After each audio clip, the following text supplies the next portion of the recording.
यानी तकनीकी के मालिक मनुष्य बने रहे, तकनीकी मनुष्य की मालिक न बन जाए। पुराने जमाने में कहते थे कि पहले लाठी पहलवान घुमाता है, बाद में लाठी पहलवान को घुमाती है। आज हम कैसे हैं कि पहले मोबाइल हम सुनते हैं, आजकल मोबाइल हमको सुनाता है। तो ये ना हो, इसीलिए शिक्षा आवश्यक है। अशिक्षित हाथ में पड़ जाए तो सारा ज्ञान का क्या दिशा लेगा बता नहीं सकते, वो ध्वंस भी हो सकता है। सुशिक्षा यानी केवल लिटरेसी नहीं, एजुकेशन यानी केवल स्कूलिंग, इंफॉर्मेशन क्रैमिंग नहीं,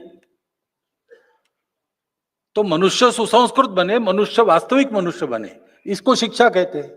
वो शिक्षा मिलती है तो मनुष्य विष का भी उपयोग दवाई के रूप में कैसा करना ये खोज लेता है। ऐसी शिक्षा अपेक्षित है। अपने देश की शिक्षा बहुत पहले लुप्त हो गई, लुप्त की गई। एक नई शिक्षा पद्धति इसलिए लाई गई कि हम लोग सदा विदेशी आक्रमकों के या विदेशी हमारे उस समय जो शासनकर्ता थे, हम उनके गुलाम थे, उनकी गुलामी में हम सदैव बने रहे। इस देश पर उनको राज्य करना था, इस देश का विकास नहीं करना था, और इसलिए सारी जो प्रणालियां उन्होंने बनाई उसमें हम इस देश पर राज्य कैसा कर सके इसको ध्यान में रखकर उन्होंने बनाया। उन्होंने इस देश को जीता था, इस देश को उनको अपने अधीन रखना था, उसके लिए जो करना है वो उन्होंने किया। लेकिन अब हम स्वतंत्र हो गए तो हमको राज्य चलाना केवल नहीं है, प्रजा पालन करना है। उसकी मानसिकता निर्माण होना, उसके लिए आवश्यक वो सारी जानकारी भूतकाल की भी बच्चों को मिलना, जिससे उसमें ये गौरव पैदा हो सके कि हम भी कुछ है, हम भी कर सकते हैं, हमने करके दिखाया है। ये सब परिवर्तन होना आवश्यक था। थोड़ा बहुत होते होते पिछले सालों में और इसका अवेयरनेस ज्यादा बढ़ा है, और इसलिए नई शिक्षा नीति में ये सारी बातें लाए, ऐसा प्रयास चल रहा है। कुछ कुछ बातें हो गई ऐसा मैं सुन रहा हूं, कुछ बातें होने वाली है, लेकिन शिक्षा में ये प्रणाली इस प्रकार बदलना, प्रशासन में भी इस प्रकार की प्रणाली बदलना ये आवश्यक है। उदाहरणार्थ मैंने सुना, अब वो पुरानी बात है, अब होगी ऐसा नहीं। नागपुर में, मैं नागपुर का प्रचारक था, तो एक सज्जन आ गए, वहां इनकम टैक्स कॉलेज है, केरल से आए थे, आईपीएस कैडर के थे। वो कार्यालय ढूंढते ढूंढते आ गए और मुझे अटल बिहारी वाजपेयी से मिलना है। तो मेरे कार्यालय प्रमुख वो यहाँ नहीं मिलेंगे। नहीं नहीं, यहां से उनके पास मेरा संदेश जा सकता है। तो वो जनसंघ का कार्यालय, उस समय बीजेपी थी, बीजेपी का कार्यालय है, वहां जाइए। तो उसने कहा वहां गया था, वहीं से यहाँ भेजा है। तो अब क्यों भेजा मुझे मालूम नहीं, मैं नागपुर का प्रचारक था इसलिए मुझे मेरे सामने ही उनको भेज दिया। उनको आपको अटल जी से काम क्या है? तो मुझे एलएक्यू करना है। क्या एलएक्यू करना है? तो उनका मैं केरल से आता हूँ, केरल में हम लोग अपनी वेष्टी मुंडू वो लपेट के, एक कुर्ता पहन के, हाफ शर्ट अथवा फुल कुर्ता वो पहन के हम ऑफिस में जाते हैं, ऑफिस में काम करते हैं। पुलिस वाला हूं इसलिए कभी कभी वर्दी में जाना पड़ता है, जाता हूं। यहां मैं आया, नागपुर इतना गर्म प्रदेश है, गर्मी के दिन भी थे वो, मैं ऐसे ही वेश में गया तो मुझे डांटा गया कि you have to follow the etiquettes, और ड्रेस कोड है। तो मुझे लगा ठीक है, तो मैंने जाकर खादी भंडार में कुर्ता पैजामा जैकेट सब खरीदा, वो पहन के गया। उनका ये नहीं चलता है, ड्रेस कोड ऐसा है, पूरा सूट चाहिए, कोट टाई वगैरह वगैरह सब। तो मुझे ये समझ में नहीं आया कि यहाँ नागपुर में गर्मी के दिनों में ये कैसे चलेगा भाई? हम तो उबाल उबाल कर आलू हो जाएंगे अंदर ही अंदर। तो मुझे एलएक्यू करना है कि ये कब बदलेगा। तो जब मैंने फिर उनको बताया अटल जी को कि आप पत्र भेजो, वहां दिल्ली में जाओ, यहाँ से वो बीजेपी का कार्यालय अलग है, बीजेपी अलग है, हम अलग है, सब समझाया। वो मान गए, अच्छे थे, गए होंगे पता नहीं। लेकिन इसकी चर्चा मैंने की तो लोगों ने बताया कि हमारे प्रशासनिक सेवा में ड्रिंकिंग एटिकेट सिखाए जाते हैं। अब ड्रिंकिंग एटिकेट्स ठीक है, पाश्चात्य देश, ठंड देश है, वहां ये उपाय करने पड़ते होंगे, तो वहां उसका एटिकेट भी है। हमारे यहाँ फॉरेन सर्विस में जो लोग जाते हैं शायद उनको ये ट्रेनिंग लेना पड़े, लेकिन सदा सर्वदा सबको ये सिखाने की क्या जरूरत है? तो कुछ परिवर्तन होना चाहिए। सब ऐसा ही है ऐसा मैं नहीं कह रहा हूं। स्वतंत्रता के बाद कुछ तो बदला ही होगा, क्योंकि अब लोगों का पालन भी करना है, लेकिन अभी भी गुंजाइश है, तो वो सारे परिवर्तन होने चाहिए। और इसमें बहुत ज्यादा अप्रेंसिव होने की जरूरत नहीं। सब जगह अपनी परंपरा की, अपने मूल्यों की, अपने मूल्यगत आचरण की, यानी संस्कृति की शिक्षा देनी चाहिए। वो रिलीजियस नहीं है, वो सोशल है। हमारे रिलीजन्स अलग अलग हो सकते हैं, सोसाइटी के नाते हम एक है, ये समझकर वो कॉमन है। जैसे माता पिता को सम्मान देना, ये किसी रिलीजन में इसकी मनाही है क्या? बड़ों के सामने नम्रता रखना, अहंकार के अधीन नहीं होना, आदि आदि बातें एक विशेष है और अलग दिखती है। दूसरी जगह दूसरा है, उसके वहां कारण होंगे, उसके कारण होगा वो, मैं उसको खराब नहीं कह रहा हूं, लेकिन अपना अच्छा है। तो ये शिक्षा मिलनी चाहिए, और ये एक तरह से यूनिवर्सल है, बहुत थोड़ा अंतर है। Good manners they are nearly universal. बस भोजन करते समय हाथ से भोजन करना कि नहीं, ये अलग है, लेकिन ऐसी छोटी बातें छोटी छोटी यूनिवर्सल है। तो इंग्लिश नॉवेल्स आप पढ़ेंगे तो ये नहीं मिलेगा ऐसा नहीं है। हम अंग्रेज नहीं है, हमको अंग्रेज नहीं बनना है, लेकिन इंग्लिश एक भाषा है, भाषा सीखने में क्या दिक्कत है? हमारे घर में, हमारा 3 पीढ़ी से संघ का घर है, और इन संस्कारों की वगैरह कोई कमी हमारे घर में नहीं है। मैं 8वीं के क्लास में था तब पिताजी ने मुझे ऑलिवर ट्विस्ट पढ़ाया, प्रिजनर ऑफ झेंडा पढ़ाया, अनेक इंग्लिश नॉवेल्स में पढ़ चुका हूं। इससे मेरे हिंदुत्व प्रेम में रत्ती भर भी अंतर नहीं आया है, नहीं आता है। एक भाषा के नाते, जो कथा वस्तु है उससे बोध लेने के नाते हम पढ़ते हैं तो उसका दुष्परिणाम नहीं होता। लेकिन हमने ऑलिवर ट्विस्ट, चार्ल्स डिकेंस का पढ़ा और प्रेमचंद की कहानियां छोड़ दी, ये ठीक नहीं है।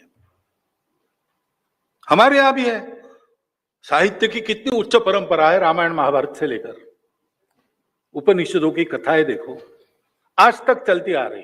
हर भाषा में एक लंबी अच्छी परंपरा है, वो सीखना चाहिए, और इसकी शिक्षा सब में मिलनी चाहिए। क्योंकि मिशनरी स्कूल हो, मदरसा हो, कुछ भी हो, रिलीजियस एजुकेशन एक अलग बात है, लेकिन सोशल मेरिट के नाते हमारा सबका सिलेबस एक है।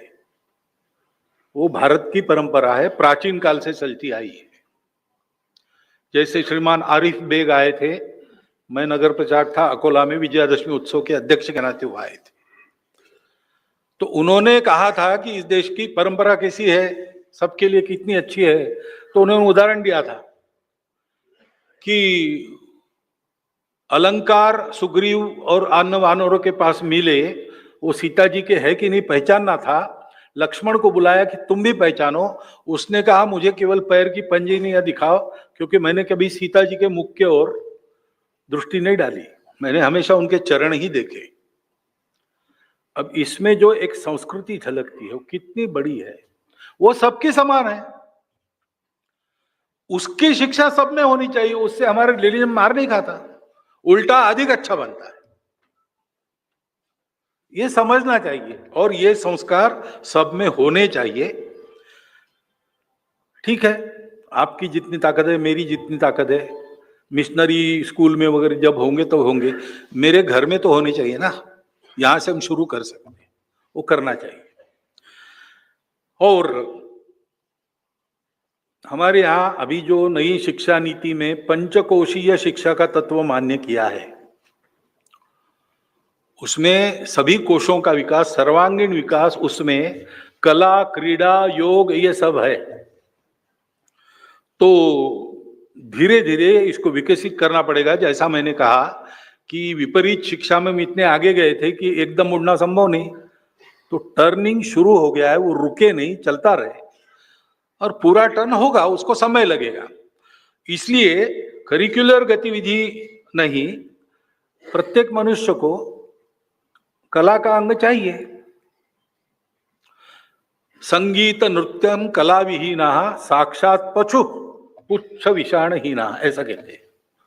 जिस मनुष्य को संगीत, नाट्य, नृत्य, कला का अंग नहीं है, सभी का नहीं, किसी एक का, उसमें वो ट्रेंड ही होना चाहिए ऐसे नहीं, लेकिन अच्छा गाना समझ में आना चाहिए, सुर कान को पकड़ में आनी चाहिए, बुद्धि को नहीं समझे चलता है, इतना भी हो गया। ये भी जिसका नहीं होता वो कौन है? तो बिना पूछ सींग वाला पशु है, ऐसा अपने यहाँ कहा है परंपरा में। तो ये तो होना ही चाहिए, लेकिन इसमें एक अनिवार्य ये विषय जो है उससे काम नहीं होगा, ऐसा मुझे लगता है। क्योंकि मेरा अनुभव जो है, आप जिस बात को अनिवार्य करते हैं उसकी प्रतिक्रिया होती है। और छोटे बच्चों को, एक आदमी को कुत्ता था, उसको दवाई पिलाने को डॉक्टर ने कहा, और कहा कैसे पिलाएं? तो ये आसान है, उसको पकड़ो, घुटने में पक्का बंद करो, ये हिलेगा डुलेगा नहीं, फिर यहां दबाओ तो मुंह खोलेगा, दवाई डाल दो और मुंह बंद कर दो, और जब तक वो निगल नहीं लेता छोड़ो मत। पहले दिन उसने कुत्ते को पकड़ा, ये सब किया, तो कुत्ता जान गया। दूसरे दिन भी किया तो कुत्ता जान गया कि 8 बजे ये दवाई पिलाता है, तो वो भाग जाए। फिर उसको पकड़ के लाना पड़े तो छटपटाए, ये करे वो करे, कभी काट ले कुछ, लेकिन इसने तय किया था। ऐसा 3-4 दिन हो गई खटपट। उसके बाद एक दिन वो कुत्ते के झटके से वो दवाई की कटोरी गिर गई, तो सारी दवाई जमीन पर गिर गई। फिर इसने छोड़ दिया गाली देते थे। उसने देखा कुत्ता जाकर दवाई चाट रहा है, यानी वैसे देते तो वो ले लेता। तो ये कंपल्शन का ये भी परिणाम होता है, उसको हर आवश्यक। संगीत जैसे विषय में, नाट्य, नृत्य, इन विषयों में ये मनुष्यता का एक स्वाभाविक झुकाव उसमें रखता है, उसको जागरूक करना पड़ता है, कंपल्सरी नहीं करना पड़ता है, इसकी टेस्ट लगानी पड़ती है, वो होना चाहिए। वो घरों में भी हो सकता है, विद्यालय में और अच्छी तरह हो सकता है। हमको संगीत की रुचि कैसी लगी? हमारे चाचा गाते थे, अच्छे गीत गायक थे, रेडियो स्टार भी थे, उनके चलते उनके अभ्यास के लिए घर में रिकॉर्ड्स आती थी, वो हम चाहे न चाहे वो सुननी पड़ती थी, सुनते थे। कविता सिखाने वाले शिक्षक कविता हमसे गवा लेते थे, तो हम सारा क्लास मिलकर गाता था एक एक कविता।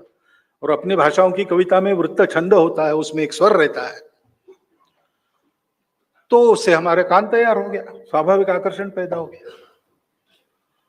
तो ये होना चाहिए। आज हम उस जीवन से अपने परिवार को दूर लेके आए हैं, ये सब हमारे यहाँ नहीं होता, वो होना चाहिए। विद्यालय में भी ये होना चाहिए। कभी कभी विद्यालय के सिलेबस में ऐसी कविताएं होती ही नहीं कि जिनको गा सके, और सुंदर सुंदर कविताएं हैं। ये सब देखना पड़ेगा, केवल कंपलसरी करने से काम नहीं होगा। वैदिक काल की 64 कलाएं जो रिलेवेंट है वो सिखानी चाहिए। गुरुकुल शिक्षा को मुख्य धारा उल्टा करना चाहिए, मुख्य धारा को गुरुकुल शिक्षा से जोड़ना चाहिए, क्योंकि अपनी गुरुकुल शिक्षा है ना, वैसा ही मॉडल शिक्षा का फिनलैंड में है, और फिनलैंड शिक्षा में दुनिया में अग्रणी देश है उस शिक्षा पद्धति के कारण।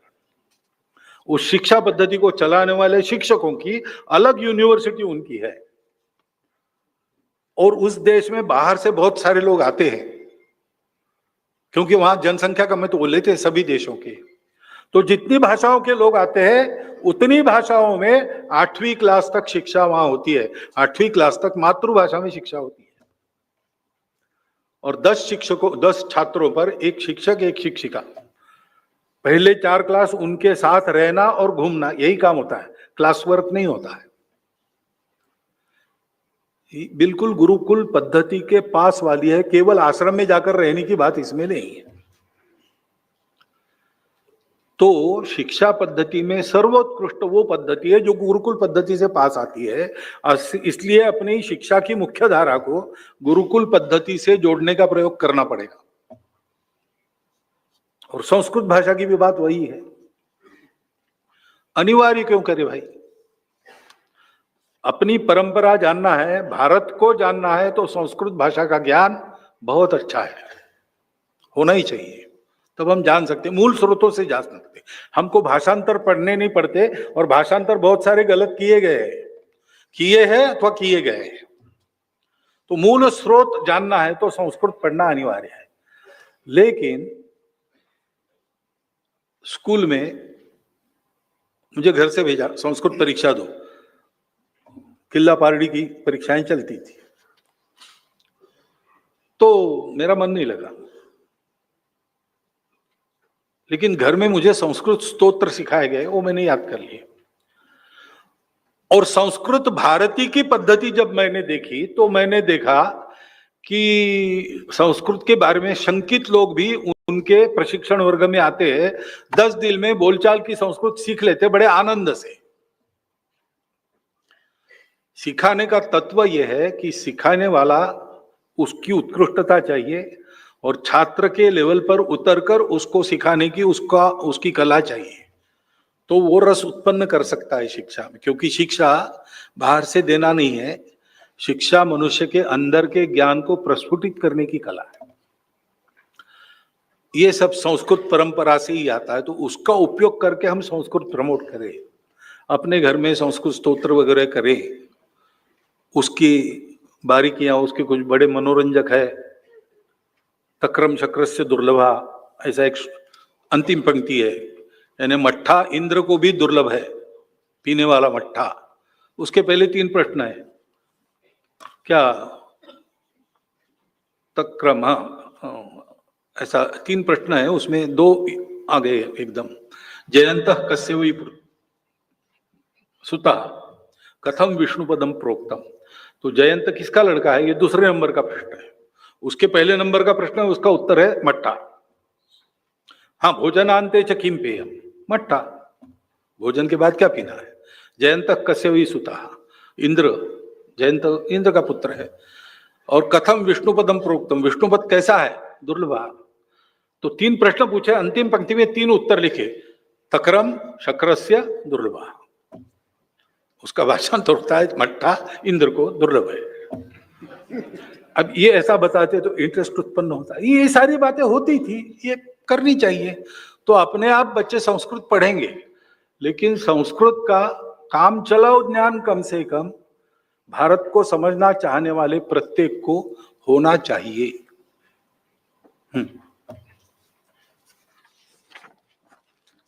एक प्रार्थना है,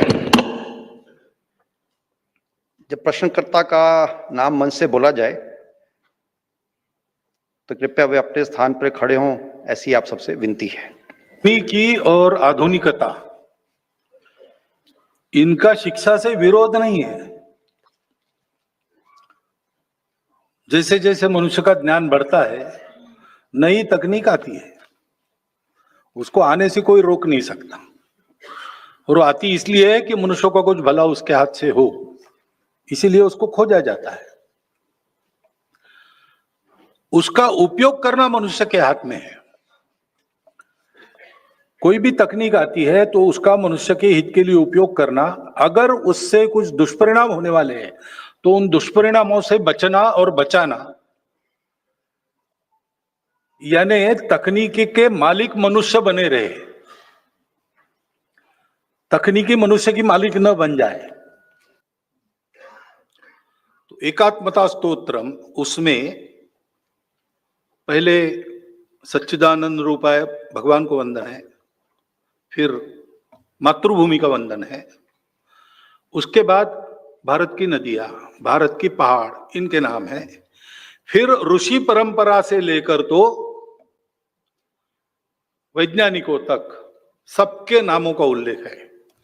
वैज्ञानिकाश्च कपिल, आखिरी बता रहा हूं मैं, ऋषि परंपरा को छोड़ देता हूं, लेकिन यहाँ वैज्ञानिकाश्च कपिलः कणादः सुश्रुतः चरको भास्कराचार्यो वराह मिहिर सुधि नागार्जुनो भरद्वाज आर्यभट्टो बसु जगदीश चंद्र बसु बसुर्बुधा ध्येयो वेंकटरामश्च विज्ञा रामानुजादया। तो पूरी तब से लेकर अब तक की वैज्ञानिकों की परंपरा रिप्रेजेंटेटिव रूप में उसमें आ गई, और इसको हम रोज कहते हैं और वर्गों में हमारे प्रशिक्षण में एक एक नाम के बारे में जानकारी देते हैं। ये संघ में नित्य क्रम है अनेक वर्षों से, और जैसे जैसे समय बीतता है वैसे वैसे ये लिस्ट थोड़ी बदलते हैं, अत्याधुनिक करते हैं उसको। अभी की जो चल रही वो मैंने बताया। तो भारतीय नॉलेज क्या था, हमारे यहाँ विषय रहता है बौद्धिक वर्गों में भारत की ज्ञान परंपरा, आध्यात्मिक ज्ञान से लेकर तो विज्ञान की परंपरा तक सारी बातें। सोनी जी बैठे उसमें, उनकी पुस्तक है, वो बड़ी लोकप्रिय है संघ के बाहर भी। तो हमारा तो ये विषय पहले से है, भारत की ज्ञान परंपरा का ध्यान रखना। अब शिक्षा में भी वो 4 संगठन काम कर रहे हैं शिक्षा क्षेत्र में, उनके प्रयासों से नई शिक्षा नीति में भी वो विषय आया है। और पहले तो ये सुनाई नहीं देते थे शब्द, भारतीय ज्ञान परंपरा कहना इट वॉज ए टाबू। लेकिन आज मैं शिक्षा सम्मेलनों में जाता हूं, इधर उधर जाता हूं, कई जगह सारे देश के यूनिवर्सिटीज में लोग चर्चा करते हैं भारतीय ज्ञान परंपरा, IKS ऐसा कहते हैं। तो बस इस प्रयास को और गति बढ़ाएंगे तो और अच्छा होगा, वो हमारे संगठन इसकी चिंता करेंगे। और क्या है, फोन को साइलेंट रखने से सभी को सुविधा रहेगी, एक बार फोन चेक कर लेंगे तो अच्छा हो जाएगा। संघ एवं भाजपा के बिना जिज्ञासा समाधान जो है वो पूरा नहीं होता है। काफी प्रश्न आए हैं, 3 हिस्सों में मैं इन प्रश्नों को आपके समक्ष रख देता हूं। जिन्होंने प्रश्न भेजे हैं, जिनकी जिज्ञासा, उनके पहले मैं नाम पढ़ देता हूं। अजय रस्तोगी जी, अभिषेक दुबे जी, रीमा शर्मा जी, जोगिंदर सोलंकी जी, रजनीश झा जी, आशिक हुसैन जी, राजेश कुमार बंसल जी, अतुल तारे जी स्वदेश समूह के संपादक हैं, जोगेंद्र सोलंकी जी मीडिया पर्सनालिटी हैं, संजय झा जी सीनियर जर्नलिस्ट। पुराने जमाने में कहते थे कि पहले लाठी पहलवान घुमाता है, बाद में लाठी पहलवान को घुमाती है। आज हम कैसे हैं कि पहले मोबाइल हम सुनते हैं, आजकल मोबाइल हमको सुनाता है। तो ये ना हो, इसीलिए शिक्षा आवश्यक है। अशिक्षित हाथ में पड़ जाए तो सारा ज्ञान का क्या दिशा लेगा बता नहीं सकते, वो ध्वंस हो सकता है। सुशिक्षा यानी केवल लिटरेसी नहीं, एजुकेशन यानी केवल स्कूलिंग, इंफॉर्मेशन क्रैमिंग नहीं। तो मनुष्य सुसंस्कृत बने, मनुष्य वास्तविक मनुष्य बने, इसको शिक्षा कहते हैं। वो शिक्षा मिलती है तो मनुष्य विष का भी उपयोग दवाई के रूप में कैसा करना ये खोज लेता है। ऐसी शिक्षा अपेक्षित है। अपने देश की शिक्षा बहुत पहले लुप्त हो गई, लुप्त की गई। एक नई शिक्षा पद्धति इसलिए लाई गई कि हम लोग सदा विदेशी आक्रमकों के या विदेशी हमारे उस समय जो शासनकर्ता थे, हम उनके गुलाम थे, उनकी गुलामी में हम सदैव बने रहे। इस देश पर उनको राज्य करना था, इस देश का विकास नहीं करना था। और इसलिए सारी जो प्रणालियां उन्होंने बनाई उसमें क्या है वो ध्यान रखिए। तो we are having good coordination with every government, not only this one, the state governments as well as central government. But there are systems which have some internal contradictions. As I said, the system in general is the same. which was invented by the British for Bharat so that they can rule. So we have to have some innovations, otherwise it will not happen. Then we want something to happen. Even if the man in chair is 100% for us, he has to do it, and he knows what are the hurdles. So he may be able to do it, he may not be able to do it. We have to give him that independence. There is no quarrel anywhere. And thirdly, the prevalent, क्या कहते हैं, दुनियादारी की रीति, the prevalent flow of all these ongoings in the world, it is like that. There are contradictions. For example, there is one Mazdoor Sangh, a labor organization, and there is one small scale industries organizations. Now they are naturally at loggerheads under the present system of life. Struggle for survival, struggle for existence, survival of the fittest. So struggle has to be there. And certain line of thought thinks that through struggle only progress happens. We are knowingly, unknowingly, willingly, unwillingly, we are in that system. So a labor organization, a small scale industries organization, the government and the party, all four have to be on the same page, which is very rare. And if say we should compromise, so why we should compromise? Why not you? So when we talk of compromise, the struggle deepens. So we say, okay, you all have your own say, make the experiment, proceed on your lines. If you get the desired result, then that will be accepted by all. Because we know our Swayamsevaks, they work honestly. So they don't believe in isms, etc., etc. Yes, there is some thought behind every action. That thought is there, but there is no ism. That thought has to be tested practically, and the thing that yields the result is to be accepted. So when that is there, there is no struggle. It appears that these two they are never at loggerheads. They are trying to extract the truth, and that involves some struggle. For example, in a railway yard, if they want to take a rail from here to there, this side to that side, they will never go in that direction. They will never appear to be going in that direction because there are so many railway lines and there is that all sort of hurdles are there. So they will pull the rail here, then take there, like that. They will reach there. They know we have to reach there. But they cannot go straight away to that spot. So all these things, they create an appearance there is struggle or there is quarrel rather than. Struggle might be there, but there is no quarrel. Goal is the same. Good of our country, good of our people. If that understanding is there, there is always coordination. And we have that understanding in our Swayamsevaks. So there might be opinions also. It is not required that myself and Dattaji should think on the same lines. But we'll discuss, we form a consensus, and together whatever we decide, whether it is according to my opinion or against my opinion, this collective decision I will follow. When that nature is there is no quarrel. तो मतभेद के मुद्दे क्या है? मतभेद के कोई मुद्दे नहीं होते. इश्यूज में मतभेद होता है, सबका होता है. हमारे यहाँ मतभेद के विचार कुछ हो सकते हैं, मनभेद बिल्कुल नहीं है. और एक दूसरे पर विश्वास है कि जो प्रयत्न कर रहे हैं वो प्रामाणिकता से कर रहे हैं, निस्वार्थ बुद्धि से कर रहे हैं. क्षमता अपनी अपनी है, परिस्थिति अपनी अपनी है. अलग अलग चलेंगे तो भी अलग अलग जाना नहीं है, सबको एक जगह जाना है.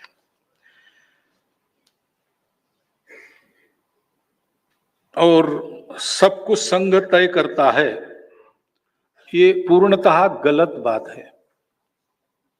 ये हो ही नहीं सकता. क्योंकि हम इतने दिनों से, मैं 50 साल से शाखा चला रहा हूं,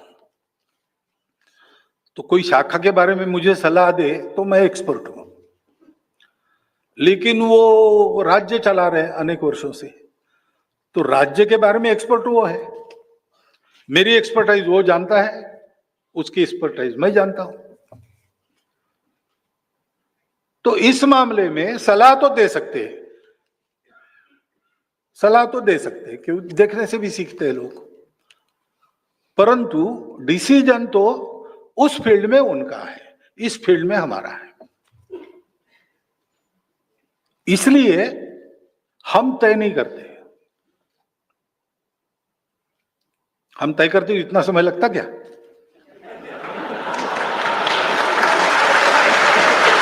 हम नहीं करते, हमको करना नहीं है। टेक योर टाइम, हमको कुछ कहना नहीं। चलो दूसरा बात,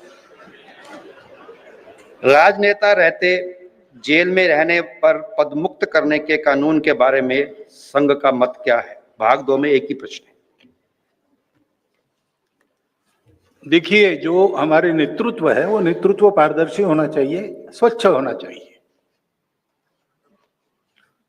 ये बेसिक तत्व है। मैं समझता हूं इसमें सब सहमत है, संघ का भी वैसा मत है। अब ये कानून है, उससे होगा नहीं होगा इसका डिबेट चल रहा है। जो तय करने वाली बॉडी वो अपनी संसद है, अब वो जैसा तय करेगी वैसा होगा। लेकिन इसका परिणाम क्या होना चाहिए? परिणाम ये होना चाहिए कि हमारा नेतृत्व पारदर्शी और स्वच्छ है, ऐसा सबके मन में विश्वास होना चाहिए। तो उसको तो देखना है। भाग 3 के 2 भाग हैं, आगे 2 प्रश्न हैं। अन्य राजनीतिक दलों का संघ साथ क्यों नहीं देता है? और उसके साथ में जुड़ता प्रश्न है, कुछ राजनीतिक दल संघ के विरोधी नजर आते हैं, क्या आप उनके मन में परिवर्तन की संभावना देखते हैं? संभावना होता हुआ भी देखते हैं ना। 1948 में हाथ में जलती मशाल लेकर जयप्रकाश बाबू संघ का कार्यालय जलाने के लिए चले थे। बाद में हमारे संघ शिक्षा वर्ग में आकर इमरजेंसी के बाद उन्होंने कहा कि परिवर्तन की आशा आप लोगों से ही है। कितने आप अभी शताब्दी के निमित्त तो कुछ प्रकाशन निकलेंगे, कुछ पहले निकले हैं। मौलाना अबुल कलाम आजाद से लेकर तो अभी अभी प्रणव दा हमारे मंच पर आए, उन्होंने अपने मन नहीं बदले, मत नहीं बदले, लेकिन संघ के बारे में उनके जो कुछ गलतफहमी आई थी वो दूर हुई, इसलिए आए। तो मन परिवर्तन, अगर मनुष्य है, वास्तव में मनुष्य है, तो उसका मन होता है, और मन में हमेशा परिवर्तन संभव है। किसी का बहुत जल्दी हो जाता है, किसी को देर लगती है। तो मन परिवर्तन की संभावना को कभी भी नकारना नहीं चाहिए, ये हमारा रवैया रहता है। और अच्छे काम के लिए जो हमको सहायता मांगते हैं उनको हम सहायता देते हैं। हमको सहायता मांगने वाले, उनको सहायता मिलती है। हम सहायता करने जाते तो जो दूर भागते उनको सहायता नहीं मिलती। अब हम क्या करें?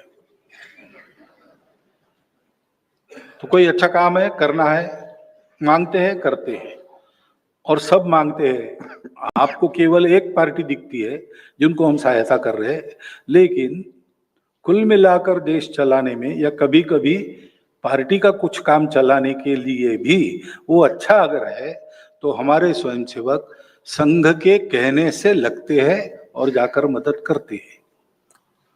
नागपुर में एनएसयूआई का अधिवेशन हुआ था, भोजन की व्यवस्था में गड़बड़ हुई, बहुत मारपीट हो गई।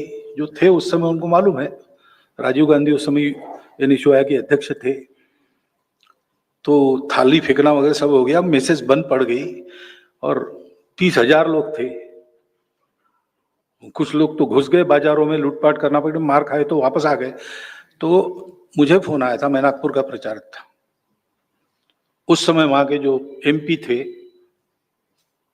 उन्होंने मुझे फोन किया कि भागवत जी वो मैसेज हमारी शुरू करने के लिए आपकी मदद चाहिए।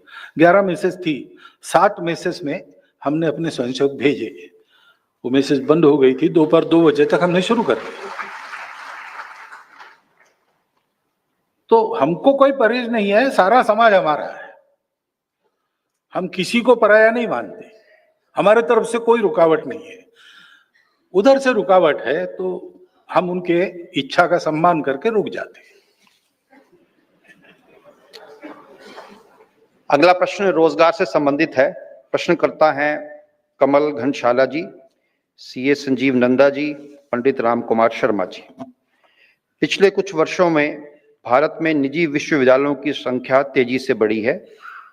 शिक्षा के व्यवसायीकरण से शिक्षा का स्तर तेजी से गिर रहा है। एक डिग्रीधारी बेरोजगार फौज तैयार हो रही है जो पूरी तरह से अनस्किल्ड है। संघ इस समस्या का क्या समाधान देखता है? शिक्षा नौकरी के लिए है, ये मानसिकता इसके लिए जिम्मेवार है। डिग्री चाहिए, क्यों चाहिए? नौकरी के लिए चाहिए। तो मैं कृषि विद्यापीठ में पढ़ा हूं, हमारी यूनिवर्सिटी में इतने सारे एग्रीकल्चर वेटरनरी के छात्र थे, मेरे स्वाध्याय भी है कुछ। पोस्ट ग्रेजुएट, मैं पोस्ट ग्रेजुएशन कर रहा था। ग्रेजुएट पोस्ट ग्रेजुएट होने के बाद ये लोग खेती में नहीं गए, वो लोग नौकरी में गए। बैंक में लोन ऑफिसर बन के साइन करते रहे, सफेद कागज पर स्याही की खेती करते रहे। घरों में 70 एकड़ 100 एकड़ अच्छी खेती थी, पानी था, पंप थे, लेकिन अपने व्यवसाय में वापस नहीं गए। क्यों? कि कमाना यानी नौकरी करना, वो भी सरकारी रहे तो बहुत अच्छा है, और मेरे घर के पास रहे ऑफिस तो बहुत अच्छा है। ये मानसिकता सबको नौकरी की तरफ बढ़ाती है। वास्तव में कमाना है तो कमाने का हुनर चाहिए, स्किल्स चाहिए। हम गुलाम नहीं बनेंगे, हम नौकर नहीं बनेंगे, हम नौकरी देने वाले बनेंगे। ऐसी अगर सोच है तो ये नौकरी की तरफ जो बड़ा प्रवाह जा रहा है, आधा लोड तो कम हो जाएगा। और जो ऐसा करते हैं वो बड़े बनते हैं। मुझे एक यूनिवर्सिटी रजिस्ट्रार मिले, उन्होंने कहा कि मैं जो ऊंची पढ़ाई लिखाई कमर्शियल होने के कारण महंगी पड़ती है, सीख नहीं सकते, उनको मैं व्यवसाय सिखाता हूं। 400 लोगों को, 400 बच्चों को मैंने खड़ा किया अपने पैर पर। और एक उदाहरण उन्होंने बताया कि होटल में और बर्तन मांजने वाला लड़का, उसको पूछा उन्होंने क्यों सीखा नहीं? 8वीं में छोड़ दिया। क्यों छोड़ दिया? होता नहीं, एक तो पढ़ाई में रुचि नहीं, दूसरा पैसा नहीं। तो उसने कहा फिर क्या करने चाहते हो? तो बोले मैं कोई उद्योग करना चाहता हूँ। कौन सा उद्योग कर सकते हो? उसने कहा मैं पान ठेला चला सकता हूँ। तो उन्होंने उसको पान ठेला खड़ा करने में कितना धन लगता है, 4-5 हजार रुपया लगाया उन्होंने उस समय, यानी 10 साल के पहले की बात है। और फिर रोज 1 साल वो जाते थे वहां पान खाने, और फिर उसको पूछते थे आज कितना सामान लाया, कहां से लाया, कैसा अकाउंट रखा, उधारी दी क्या, कितनी दी, वसूल कैसे कर रहे हो। 1 साल उन्होंने उनको बिजनेस सिखाया। रोज 2 बार जाते थे भोजन के बाद। और उस लड़के की उस दिन उन्होंने बताया कि आज की तारीख में, पास ही शिरडी के पास गांव है, 29 लाख की प्रॉपर्टी है। तो काम करने से आजीविका चलती है, काम करने से समाज का भी उपकार होता है। उसमें एक काम, छोटा सा काम रहता है, कोई भी दुनिया का समाज प्राइवेट और गवर्नमेंट मिलकर 30% से ज्यादा जॉब्स नहीं दे सकते। बाकी सब अपने हाथ से कमाने वाले छोटे बड़े लोग रहते हैं। लेकिन और एक कठिनाई यह है कि ये छोटा बड़ा वाला मामला काम में आ गया, प्राचीन समय में ही आ गया। ये काम हल्का है, इस काम में अस्वच्छता है, इसलिए काम हल्का है। हल्का नहीं, नीच है। ये जब से आ गया तब से हमारे समाज की गिरावट शुरू हो गई। तो श्रम प्रतिष्ठा नाम की चीज धीरे धीरे कम हो गई। अभी श्रम प्रतिष्ठा आवश्यक है, मेहनत से काम करने वाले को सम्मान देना है। खेती में नहीं गए लोग, क्यों नहीं गए? किसान को लड़की नहीं देता कोई। अच्छा किसान है, अच्छा कमा रहा है लाखों, लेकिन देहात में रहता है, किसानी करता है, पढ़ा लिखा है, लेकिन लड़की नहीं मिलती। ये क्या है? श्रम प्रतिष्ठा नहीं है। तो श्रम प्रतिष्ठा उत्पन्न करे, आजीविका यानी नौकरी, ये भ्रम नष्ट करे और अपने हाथ से कमाकर अपने को और अपने परिवार को खड़ा करने का दम भरे युवकों में, तो भारतवर्ष अपने यहाँ के सब काम निपटकर अन्य देशों के काम करने के लिए भी वर्कफोर्स दे सकता है, इतनी अपनी तैयारी है। उसको ठीक से उस पोटेंशियल को सामने लाकर उसका उपयोग करना चाहिए।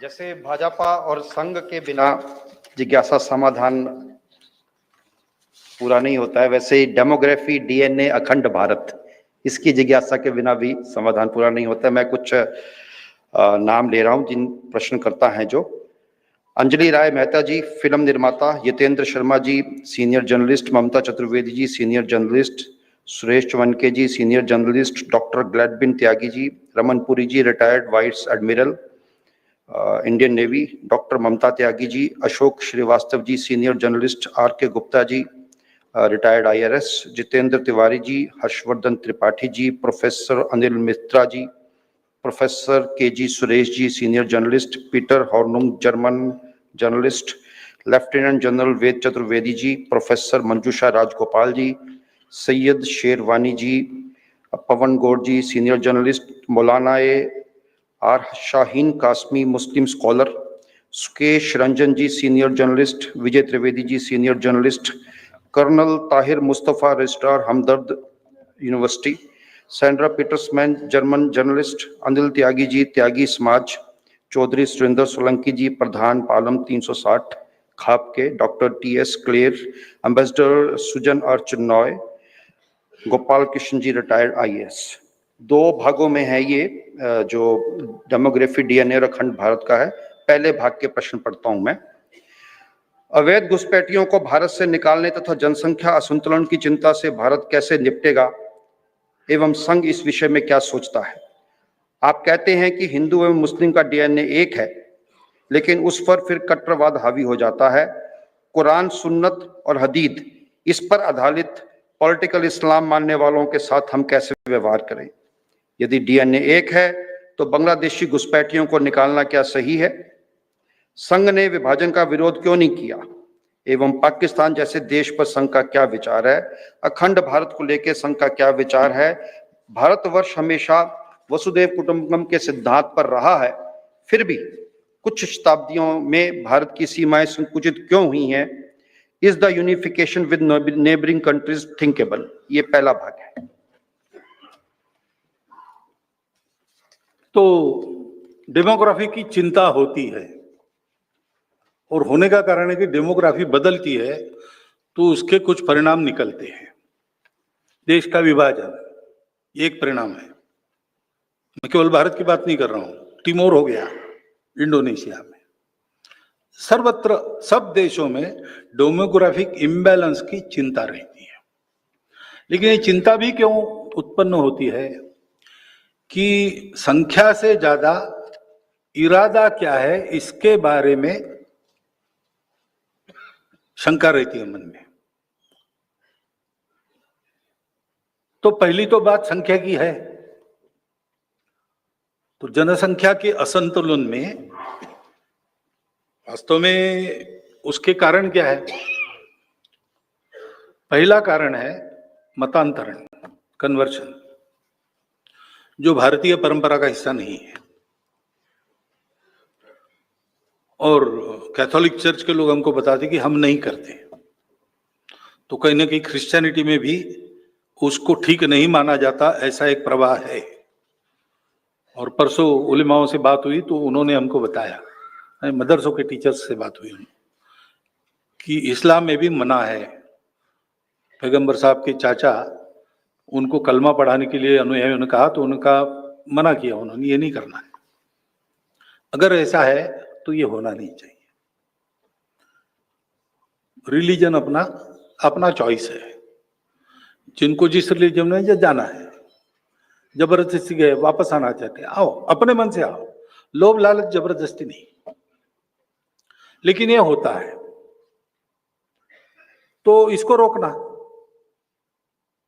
ये करना पड़ेगा। दूसरी बात है घुसपैठ। तो ये ठीक है कि हमारा डीएनए सबका एक है, लेकिन व्यवस्थाएं होती है।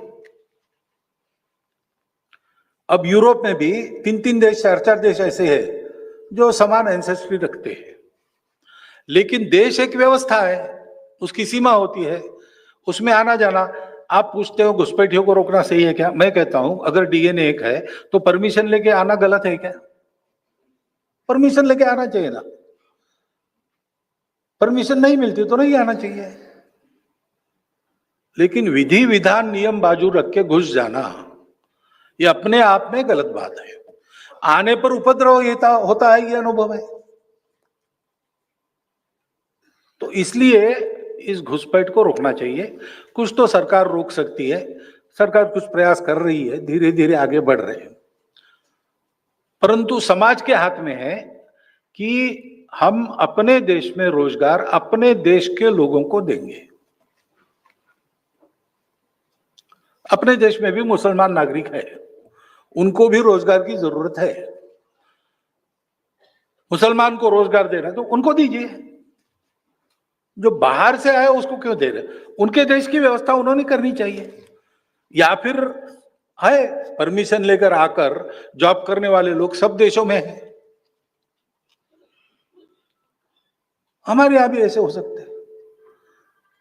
तो इसलिए अवैध लोगों को पहचानना, अगर सुरक्षा के कुछ बातें उसमें से खड़ी होती है तो रिपोर्ट करना कि ये लोग अवैध है, आप उन पर निगरानी रखिए और उनको देना नहीं रोजगार, ये हम कर सकते हैं, तो वो कारण भी कम हो जाएगा।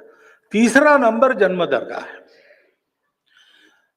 अब उसके बारे में आपको प्रचारक को नहीं पूछना चाहिए वास्तव में, परंतु पूछा है आपने तो दुनिया में सब शास्त्र कहते हैं, विज्ञान, कि जन्म दर 3 से कम जिनका होता है वो धीरे धीरे लुप्त हो जाते हैं। तो 3 से ऊपर मेंटेन करना चाहिए। सब देशों में ऐसा होता है, सब समाज ऐसा करते हैं। दूसरा, डॉक्टर लोग मुझे बताते हैं कि 3 संतान होने से बहुत देर नहीं करना विवाह में, और 3 संतान होना, इससे माता पिता का, संतानों का, तीनों का स्वास्थ्य अच्छा रहता है। और जिस घर में 3 संतान है उस घर की वो संतान आपस में ईगो मैनेजमेंट सीख लेती है, इसलिए आगे चल के उनके फैमिली लाइफ में कोई डिस्टर्बेंस नहीं होता। ये डॉक्टरों ने बताया है, मैं तो जानवरों का डॉक्टर हूं, उधर ये विषय ही नहीं है, तो मनुष्यों के डॉक्टर मुझे ये बताते हैं। फिर अपने देश की पॉलिसी है, पॉपुलेशन पॉलिसी, वो 2.1 रिकमेंड करती है। अब वो देश का एवरेज 2.1, ये तो ठीक है, लेकिन संतान होती है तो 0.1 संतान कभी होती नहीं। गणित में 2.1 का 2 होता है, लेकिन मनुष्य के जन्म में 2 के बाद 0.1 होता नहीं ना, 3 ही होता है, इसलिए 2.1 मीन्स 3। तो भारतवर्ष के प्रत्येक नागरिक ने यह देखना चाहिए कि अपने घर में 3 होने चाहिए। ये देश के दृष्टि से कह रहा हूं। दूसरा, एक कंसर्न भी है, जनसंख्या एक एसेट है, बोझ भी हो सकता है, कल खिलाना पड़ेगा ना सबको, तो उसी के लिए पॉपुलेशन पॉलिसी रिकमेंड करती है। तो दोनों तरफ से जनसंख्या नियंत्रित रहे और जनसंख्या पर्याप्त रहे, तो 3 होने चाहिए, 3 से बहुत ज्यादा आगे बढ़ना नहीं चाहिए, उनकी परवरिश वगैरह ठीक होने की दृष्टि से। ये सब लोगों ने स्वीकार करने वाली बात है। जन्म दर कम होने की बात है तो वो सबका कम हो रहा है। हिंदुओं का पहले से कम था तो ज्यादा कम हो रहा है, बाकी लोगों का उतना कम नहीं हो रहा था, तो आज उनका ज्यादा दिखता है, लेकिन उनका भी कम हो रहा है।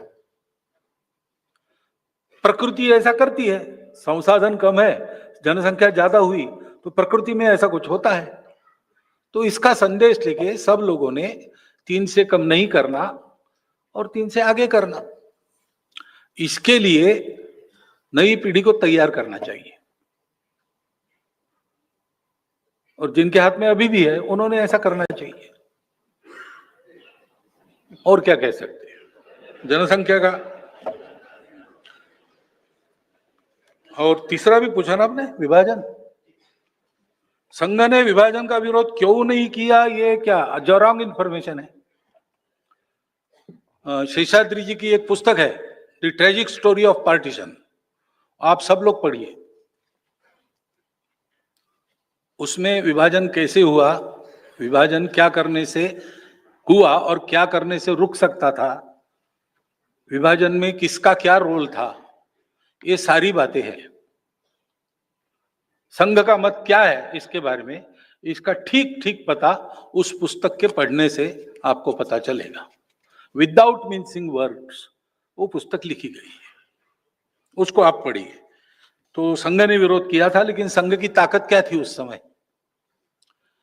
पूरा देश महात्मा जी के पीछे था। महात्मा जी ने तो कह दिया था मेरे लाश पर होगा। गुरु जी को पूछा किसी स्वयंसेवक ने, हाँ अच्छे कार्यकर्ता ने पूछा कि तू इधर जा रही गाड़ी, तो गुरु जी ने कहा था नहीं, गांधी जी ने सम्मति नहीं दी है, विभाजन नहीं होगा। लेकिन कुछ हुआ जो उन्होंने भी मान्य कर लिया। उनके मान्य करने के बाद संघ के कहने से समाज समर्थन नहीं करता और इसलिए विभाजन रुक नहीं सका।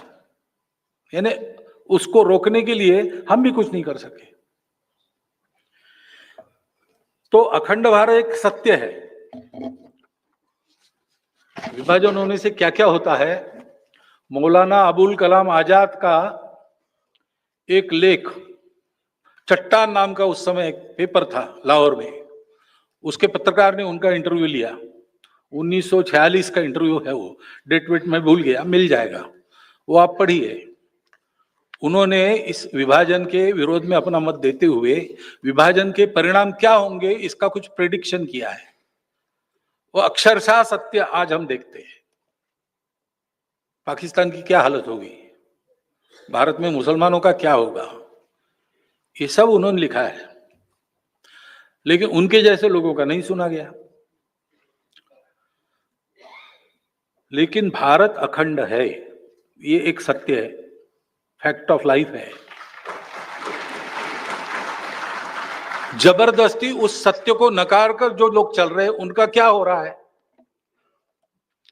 नहीं हम एक नहीं, हम अलग है ऐसा मानकर जो अलग हुए, जिस दिन से अलग हुए उस दिन से शुरू कीजिए, अभी इस क्षण तक की हालत देखिए, क्या वो सुखी है? मटेरियली स्पिरिचुअली नहीं है। क्या इतने सालों में कुछ प्रयास नहीं हुए? बहुत प्रयास हुए, लेकिन उपाय नहीं निकला। क्योंकि उपाय कैसे निकलेगा भाई, मैंने एक हाथ को जबरदस्ती अलग पूरा जकड़ के रखा है तो वो तो सुन्न हो जाएगा ना, मृतप्राय हो जाएगा, क्योंकि जिस जीवंत शरीर का वो अंग है उससे उसका संबंध आपने काट दिया। उपाय एक ही है, संस्कृति से, पूर्वजों से, मातृभूमि से हम एक है ऐसा हम समझे और वैसा व्यवहार चालू किए। अखंड भारत ध्यान में रखना इज नॉट ओनली पॉलिटिकल, क्योंकि अखंड भारत, जब अखंड भारत था तब भी अनेक राजा यहां थे, अनेक राज्य थे, सीमाएं थी, आने जाने की परमिशन लेनी पड़ती थी और पुरातन काल में आपस में कुछ युद्ध लड़ाइयां भी हुई थी। लेकिन पब्लिक नेचर उस देश का, वो उत्तर से दक्षिण, पूर्व से पश्चिम बेरोक टोक जाता था, कहीं भी रह के कमाता था, खाता था और इस देश के साथ अपने आप को एकाकार मानता था, इसलिए कर पाता था। वो भावना अगर फिर से आ जाए तो उस समय का पॉलिटिकल इकोनॉमिक डिस्पेशन कोई भी हो, सबकी उन्नति होगी, सब सुखी रहेंगे, सब शांतिपूर्ण वातावरण में रहेंगे और सबके दोस्त बढ़ जाएंगे। तो ये जो अखंडित भारत का दुस्वप्न है, जिस नींद में हमको पड़ रहा है, उस नींद से जागना बहुत आवश्यक है, और सोया हुआ आदमी कभी ना कभी जागेगा। इसलिए अखंड भारत है, ये समझकर हमको चलना चाहिए। डीएनए व डेमोग्राफी के भाग 2 में 5-6 प्रश्न हैं, मैं आपके समक्ष रखता हूं। अनेक मुसलमानों के लिए हिंदू शब्द की भौगोलिक पहचान को मानना आज आसान नहीं है, जबकि उन्हें भारतीय मुसलमान कहने में कोई आपत्ति नहीं है। मुस्लिम धर्मस्थलों की खुदाई हो रही है तथा मुस्लिम पर अत्याचार में संघ के स्वयंसेवक ही आगे रहते हैं। यदि ये दूरी और अविश्वास बना रहा तो भारत मजबूत और विश्वगुरु कैसे बनेगा? स्वतंत्रता के 17 वर्ष बाद भी आपस में हिंदू मुस्लिम संघर्ष क्यों? क्या हम सभी भारतीय के नाते संगठित होकर नहीं रह सकते? Who is to be blamed for communal violence and who can stop it? क्या आप मुस्लिम आक्रांताओं के नाम पर रखे गए मार्ग एवं शहरों का नाम बदलना उचित मानते हैं? संघ भारत के मुस्लिमों एवं ईसाई समुदायों के विरोध में नहीं है, ये विश्वास संघ उन्हें क्यों नहीं दिला पा रहा है? How do we ensure that minorities in India like Muslims and Christians subscribe to a common conscience of our past and shared culture? अंतिम है, don't you think that our emphasis on Vasudhaiva Kutumbakam dilutes our stand on illegal migration? Especially from Bangladesh. तो परसों के भाषण में मैंने कह दिया कि हिंदू शब्द कंटेंट व्यक्त करता है, इसलिए हम आग्रहपूर्वक हिंदू कहेंगे। लेकिन कोई हिंदवी कहता है, कोई भारतीय कहता है, कोई आर्य कहता है, कोई इंडिक कहता है, तो ये सब सिनोनिम्स है, ये हम जानते हैं। वो भी अगर जानते हैं तो उनके इस शब्द के उपयोग को हम मान्यता देते हैं। हम तो इसको सबको समानार्थी मानते हैं, लेकिन जो कंटेंट मैंने बताया, खासकर सांस्कृतिक कंटेंट, पूर्वज परंपरा, उसको व्यक्त करने वाला एक ही शब्द आज है, हिंदू। इसलिए उसका आग्रह हम रखेंगे। आप भारतीय कहेंगे, ठीक बात, आप जानो कि एक ही बात है और उसी शब्द का उपयोग करो। हिंदवी कहना है, कहो, कोई दिक्कत नहीं। हम शब्दों के झगड़े में हम नहीं पड़ते, हमारा मतलब कंटेंट से है। वो कंटेंट आप समझ लीजिए, तो शब्दों के उपयोग में हमको कुछ ये नहीं है। और इन शब्दों के कारण ही हिंदू मुस्लिम ऐसा आ गया, हिंदू मुस्लिम एकता वगैरह। मेरे मन में आता है कि जो अलग है उनको एक करने के लिए एकता की बात, जो एक ही है उनकी क्या एकता करना है? क्या बदला है? कि पूजा बदली है और क्या बदला है? लेकिन जो डर भर दिया गया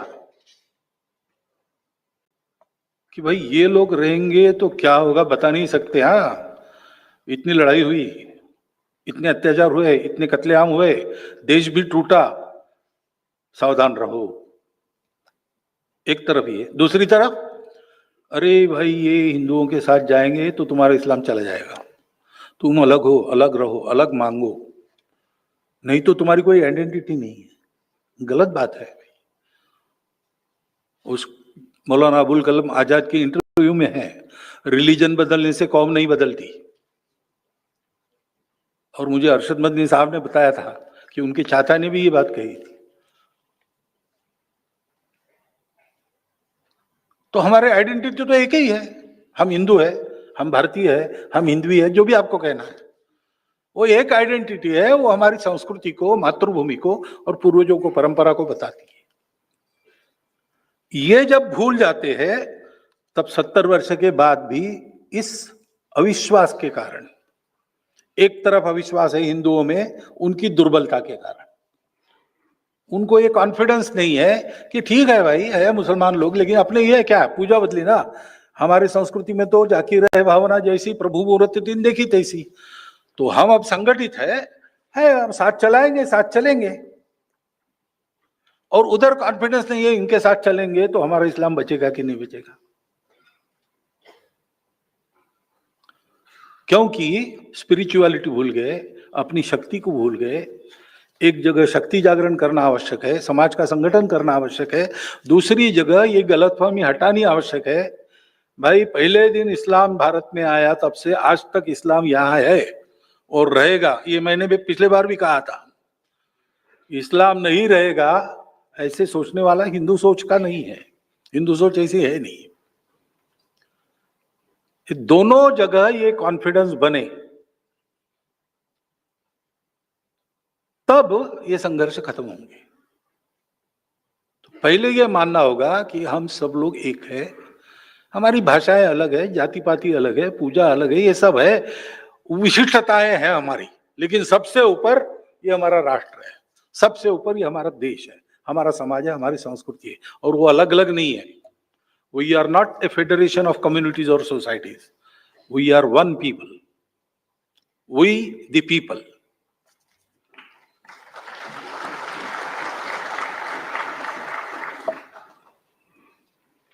और सब पढ़े ना आपने? हाँ ठीक है। अब शहरों के और रास्तों के नाम बदलना वहां के लोगों की भावनाओं का के हिसाब से होना चाहिए, आक्रांताओं के नाम नहीं होने चाहिए। आप ये समझकर तालियां मत बजाओ कि मैंने मुसलमानों के नाम नहीं होने चाहिए ऐसा कहा है, ऐसा नहीं कहा है मैंने। आक्रांताओं के मत को, लेकिन शहीद हवालदार अब्दुल हमीद नाम होना चाहिए, डॉक्टर अब्दुल कलाम नाम होना चाहिए। ये प्रश्न किसका क्या रिलीजन है इसका नहीं है, कौन देशभक्त है कौन नहीं है उसका है। हमको प्रेरणा किससे मिलती है? जितनी राम प्रसाद बिस्मिल से मिलती है उतनी अशफाक उल्लाह खान से भी मिलती है, मिलनी चाहिए। क्योंकि पूजा पद्धति, खान पान, रीति रिवाज के भेद ये हमारे संस्कृति में भेद के नाते नहीं स्वीकार करते, वो विशिष्टताएं हैं, ये मान्य किया जाता है, इसलिए उसका सम्मान भी किया जाता है, उसका स्वीकार भी किया जाता है। परंतु देश के नाते हम एक है, समाज के नाते हम एक है। तो झगड़े जो हुए ऐतिहासिक पृष्ठभूमि के कारण धीरे धीरे इनको समाप्त करना पड़ेगा। तो राष्ट्रों का नाम बदलना, इसमें मुसलमान विरोध नहीं है, और राष्ट्रों का नाम बदलना इसमें आक्रामकों को छोड़कर बाकी सब स्वीकार है, ये ध्यान रखना। संघ, अब ये कहा गया स्वयंसेवक ही अत्याचार पर आगे लड़ रहे थे, और इधर विश्वास संघ क्यों नहीं देता? आप ये कहे तो कितने जगह संघ के स्वयंसेवक अत्याचार करते हुए दिखे? मैं प्रूफ की बात नहीं कर रहा हूं, वो तो एक अलग बात है, कोई प्रूफ ही नहीं है इसका, लेकिन प्रूफ नहीं मिल सकता, लेकिन हमने देखा है ऐसा होता है कि हाँ, जब झगड़ा होता है रास्तों पर, तब झगड़े में एक दूसरे को मारता है तो दूसरे को प्रतिकार करना पड़ता है, वो एक अलग बात है। लेकिन हिंदू ने आक्रमण किया मुसलमानों पर या संघ वालों ने आक्रमण किया, कोई सबूत है क्या? मान लीजिए एक आध जगह है, तो आपने दूसरी तरफ ये नहीं देखा चरखी दादरी में विमान टूटे, सब प्रवासी मुसलमान थे, उनकी कितनी सेवा की संघ के लोगों ने। केरल में बाढ़ आई, गुजरात में भूचाल आया, किसी का रिलीजन नहीं देखा, सबकी सेवा की। तो ये एक तरफा दृष्टि के कारण ये अविश्वास है, जो नैरेटिव के कारण परसेप्शन बना है, उसके कारण उस परसेप्शन का पर्दा बाजू रखकर थोड़ा सा हिम्मत करके 2 कदम अंदर जाके देखने का साहस हम करें तो आपको दिख जाएगा व्हाट इज फैक्ट। जिन्होंने ऐसा किया है उनको पता है। तो इस आरोप सरासर गलत है। संघ का स्वयंसेवक किसी अत्याचार में विश्वास नहीं रखता, न किसी अत्याचार का समर्थन करता। ऐसा जब हुआ है कहीं संघ की ओर से तो कभी नहीं हुआ। हिंदू समाज के कुछ क्षोभ के कारण अगर कुछ हुआ है, गलत हुआ है, तो मैंने स्वयं सार्वजनिक मंचों से उसकी निंदा की है, ये आप जानते हैं। तो आप कैसे कह सकते संघ ये करता है? नहीं कहना चाहिए। और विश्वास तो फिर आपको देखना पड़ेगा, हम तो छुपे नहीं है, हम जो करते हैं खुला है, डंके की चोट पर है। हमने कुछ नहीं, तो मैं आज भाषण में बहुत सारे हमारे मुसलमान भाई भी निमंत्रित है, हिंदू राष्ट्र की बात मैं करता ही नहीं, लेकिन हम ऐसे छुप कर करने वाले, हम जो है सो बता रहे हैं। अब हम बता रहे हैं, कभी भी आप आ सकते, देख सकते हैं, आपको आकर देखना चाहिए। वो नहीं होता है, उधर से कुछ होना आवश्यक है, तो हिंदू समाज का, संघ का विश्वास बनेगा। क्योंकि संघ तो ऐसा बिल्कुल नहीं है, हिंदू समाज भी प्रकृति से ऐसा नहीं है, ये ध्यान में रखना पड़ेगा। और ये होने से हमको पता है कि मुस्लिम्स और क्रिश्चियंस ये common consciousness of our past and share culture से जुड़ेंगे, बशर्ते उनको ये पट्टी पढ़ाने वाला काम बंद हो या वो उसको रिजेक्ट करे कि हम पूजा से अलग है, इसलिए समाज से अलग है, संस्कृति से अलग है, हम मुसलमान है, हम ईसाई है, लेकिन हम यूरोपियन नहीं है, हम अरब तुर्क नहीं है, हम भारत के हैं, हमारे पूर्वज भारतीय है। ये जब उनके नेतृत्व की भाषा होगी, ये जब वहां सिखाया जाएगा, तब ये बात सब ठीक हो जाएगी। हिंदू समाज मन में आतुरता से इसकी राह देख रहा है, ये होना चाहिए। और वसुधैव कुटुंबकम को एक तरह से उत्तर मैंने पहले दे दिया। देश की व्यवस्थाएं होती है, पृथ्वी एक कुटुंब है, लेकिन कुटुंब में व्यक्ति है, अनेक देश, ये व्यक्ति स्वरूप है। तो अपने कुटुंब में पूरा कुटुंब एक रहता है, लेकिन कुटुंब की व्यवस्था का सम्मान प्रत्येक व्यक्ति को करना पड़ता है। व्यक्ति के अपने स्वतंत्रता पर भी संयम रखना पड़ता है, निर्बंध रखने पड़ते हैं। तुमको पूरा स्वातंत्र्य है, तुम्हारा हाथ कैसा भी घुमाओ, लेकिन मेरे गाल तक आया तो रुक जाना, वो स्वतंत्रता तुमको नहीं है। स्वतंत्रता भी एक मर्यादित बात, वो अनुशासन का नाम है, केवल मुक्तता का नाम नहीं है। ये ध्यान में रखना और वैसे करना। इसलिए इलीगल माइग्रेंट्स नहीं आना चाहिए देश में। इसमें कोई वसुधैव कुटुंबकम के तत्व के साथ कोई प्रताड़ना कोई नहीं है, उसके अनुसार ही है, वो कुटुंब की व्यवस्था ठीक चले, इसलिए सबके लिए जो नियम है उस नियम का पालन सबने करना चाहिए। सामाजिक समरसता और पहचान। प्रश्न करता है गोपाल कृष्ण जी, गुरु रविदास विश्राम धाम मंदिर, करोलबाग। डॉक्टर धर्मपाल जी, IAS रिटायर्ड। लेखाराम दिवाकर जी, डॉक्टर शिवचरण सिंह पीपल जी, आचार्य डॉक्टर कौशल पंवार जी, अभय कुमार तिवारी जी, श्री मनमोहन पदम जी, अखिल भारतीय बलाई महासभा के जनरल सेक्रेटरी आप, प्रदीप कुमार मोहंती जी, गोपाल कृष्ण जी रिटायर्ड IAS, प्रभात कुमार जी, रतनलाल बैरवा जी, संजीव कुमार जी। ये इनके कुछ प्रश्न हैं जो 2 भागों में विभाजित किए हैं। पहला भाग के प्रश्न पढ़ता हूं मैं आप सबके समक्ष। एक भारत श्रेष्ठ भारत हमारा संकल्प है, लेकिन क्या जातिवाद इस राह में रुकावट नहीं है? क्या संघ ये महसूस करता है कि हिंदू समाज की एकता में वर्ण व्यवस्था बाधक है? एक मंदिर, एक कुआं, एक शमशान was the slogan propounded by Shri Mohan Bhagwat ji at Aligarh, yet its impact is not visible on the ground. Could deep-rooted caste practices be the reason for this gap in implementation?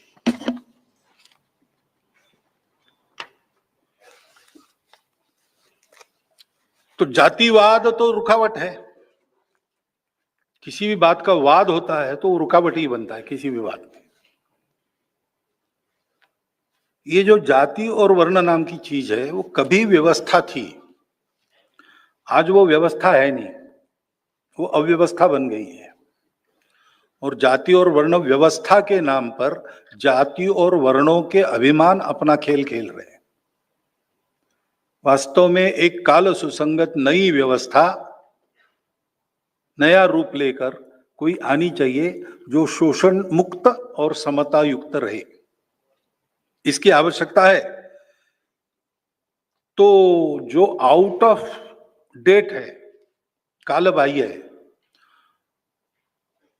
वो जाने वाला है, उसकी बहुत चिंता करने की आवश्यकता नहीं।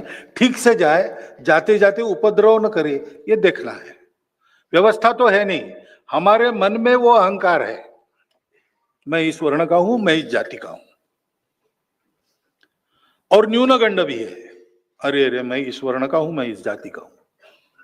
ये अहंकार समाप्त होना चाहिए, तो वो न्यूनगंड भी समाप्त होगा। व्यवहार होना चाहिए।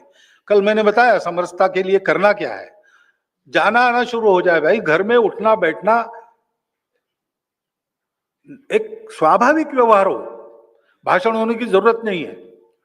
यशवंतराव जी केलकर थे हमारे विद्यार्थी परिषद में।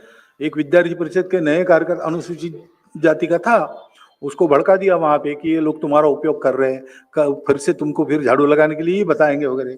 तो वो तिलमिला गया और भरी दोपहर उनके घर गया प्रश्न पूछने के लिए। बेल दबाई, उन्होंने दरवाजा खोला, अरे इतने दोपहर गर्मी में आ गए, आओ आओ बैठो, क्या बात है? उनका बताता हूं, लेकिन मुझे प्यास बहुत लगी, पानी चाहिए। सहज उसको प्यास लगी थी, उसने कहा, इन्होंने सहज कहा अंदर जाओ किचन में, वहां पानी है, तुम पी लो, आते समय एक गिलास मेरे लिए भी ले आना। उसने वो सब किया।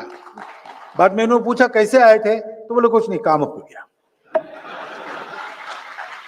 इस प्रकार का व्यवहार चाहिए। अपने भाषण में, बुद्धि में, तर्क में नहीं रहा तो भी चलेगा, लेकिन जो भी आपको दिखता है वहां होता है, इन स्पाइट ऑफ दैट ये अपनापन जाना वहां तक, हृदय का हृदय से स्पर्श हो, इस प्रकार का सहज स्वाभाविक व्यवहार होना, इसकी आवश्यकता है। ये होता है तो सारी बातें होती है। स्वयं से के प्रयत्न कर रहे, लेकिन धीरे धीरे अब इतने डीप रूटेड है सारी बातें, तो उखड़ने में और जो प्रयास चल रहे उसका इंपैक्ट दिखने में समय लगेगा। फिर देश अपना इतना विस्तृत है और आजकल मीडिया तो रीजनल हो गया, तो इधर जो हो रहा है उसकी खबर उधर नहीं होती, इसलिए अच्छी बातों का भी इंपैक्ट कम होता है। कभी कभी जो जाना नहीं चाहिए सर्वदूर वो जाता है, लेकिन जो सर्वदूर जाना चाहिए पॉजिटिव न्यूज, उसमें कमी है। अभी आप में ही एक निमंत्रित सज्जन बैठे, वो संघ के स्वयंसेवक है, वो भोपाल गए, गणेश उत्सव, कल गणेश चतुर्थी थी, उनके पास चंदा मांगने के लिए लोग आए, उन्होंने कंडीशन डाली कि आप मूर्ति के लिए चंदे की बात कर रहे हैं, पूरी भव्य मूर्ति आप जितनी बोलेंगे उतनी बड़ी मैं खरीद के आपको दूंगा, लेकिन एक शर्त है, इस बस्ती में जितने समाज के लोग हैं उन समाज के सबके सब लोग पूजा और आरती में साथ में रहे तो मैं करूंगा। और उस बस्ती में उन्होंने ये वातावरण खड़ा किया और वैसे हुआ। ये स्वयंसेवक हमारे ऐसा प्रयास करते हैं और समूह के रूप में भी करते हैं। मंदिर, पानी, स्मशान कहाँ कहाँ भिन्न है। सर्वे हुआ मध्य प्रदेश में, और मध्य प्रदेश में अनेक गांवों में लोगों ने इसको बदल दिया। अनेक गांव अभी करने बाकी है, क्योंकि ये काम जबरदस्ती नहीं होता, लड़के नहीं होता, मन बना के होता है, उसको समय लगता है। पालामूर जिला तेलंगाना का, उसमें ऐसे कई उदाहरण है, मैंने 2 बताए, बाकी जगह नहीं है, ऐसा नहीं है। अभी राम जन्मभूमि के लिए महाराष्ट्र के देहातों में हमारे कार्यकर्ता गए, तो उन्होंने इस प्रकार सारा कार्यक्रम रचित किया कि उस बहाने उस गांव के मंदिर में गांव के सब जाति वर्ग के लोग वो सब एकत्रित हुए 3-4 बार। तो वहां का ये जो दर्शन पर प्रतिबंध था अपने आप ही टूट गया बिना कुछ बोले। हम ये करते हैं, कोई देखे कोई ऐसा इंपैक्ट हमारे काम से हो रहा है क्या? सर्वे करे और ठीक से सर्वे करे, रिजल्ट छापे। रिजल्ट अच्छे आए तो आप सब लोगों का उत्साह बढ़ेगा। समझो कम आए तो हम लोगों के लिए सोचने की बात रहेगी कि क्या सुधार करें कि रिजल्ट ठीक आए। लेकिन हम कर रहे हैं और उसका इंपैक्ट भी जहां कर रहे हैं वहां तो हो रहा, बाकी जगह इसको मालूम होना और ये हवा बनना, इसके लिए थोड़ा आपके तरफ से भी सहयोग आवश्यक है, तब वो हो जाएगा।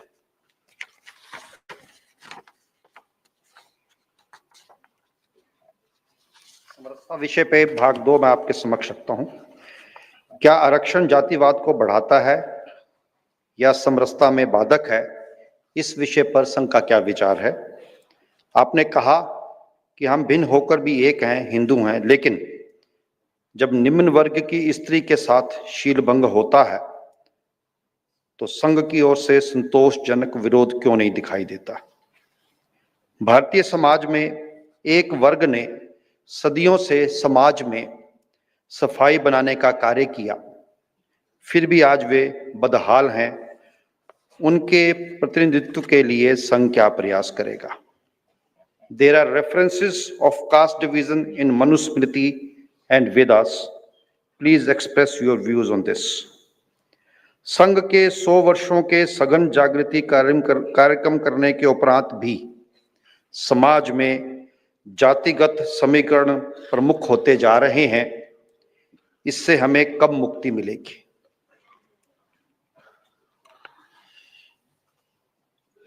आरक्षण वगैरह वगैरह ये जो विषय है, ये विषय तभी समझ में आते हैं जब मन में संवेदना हो। हमारे जातिगत आरक्षण पर प्रस्ताव है। पहली बार जब प्रस्ताव हुआ तब जैसा समाज में घमासान चलता है इसको लेकर, वैसा घमासान हमारे यहाँ भी चला।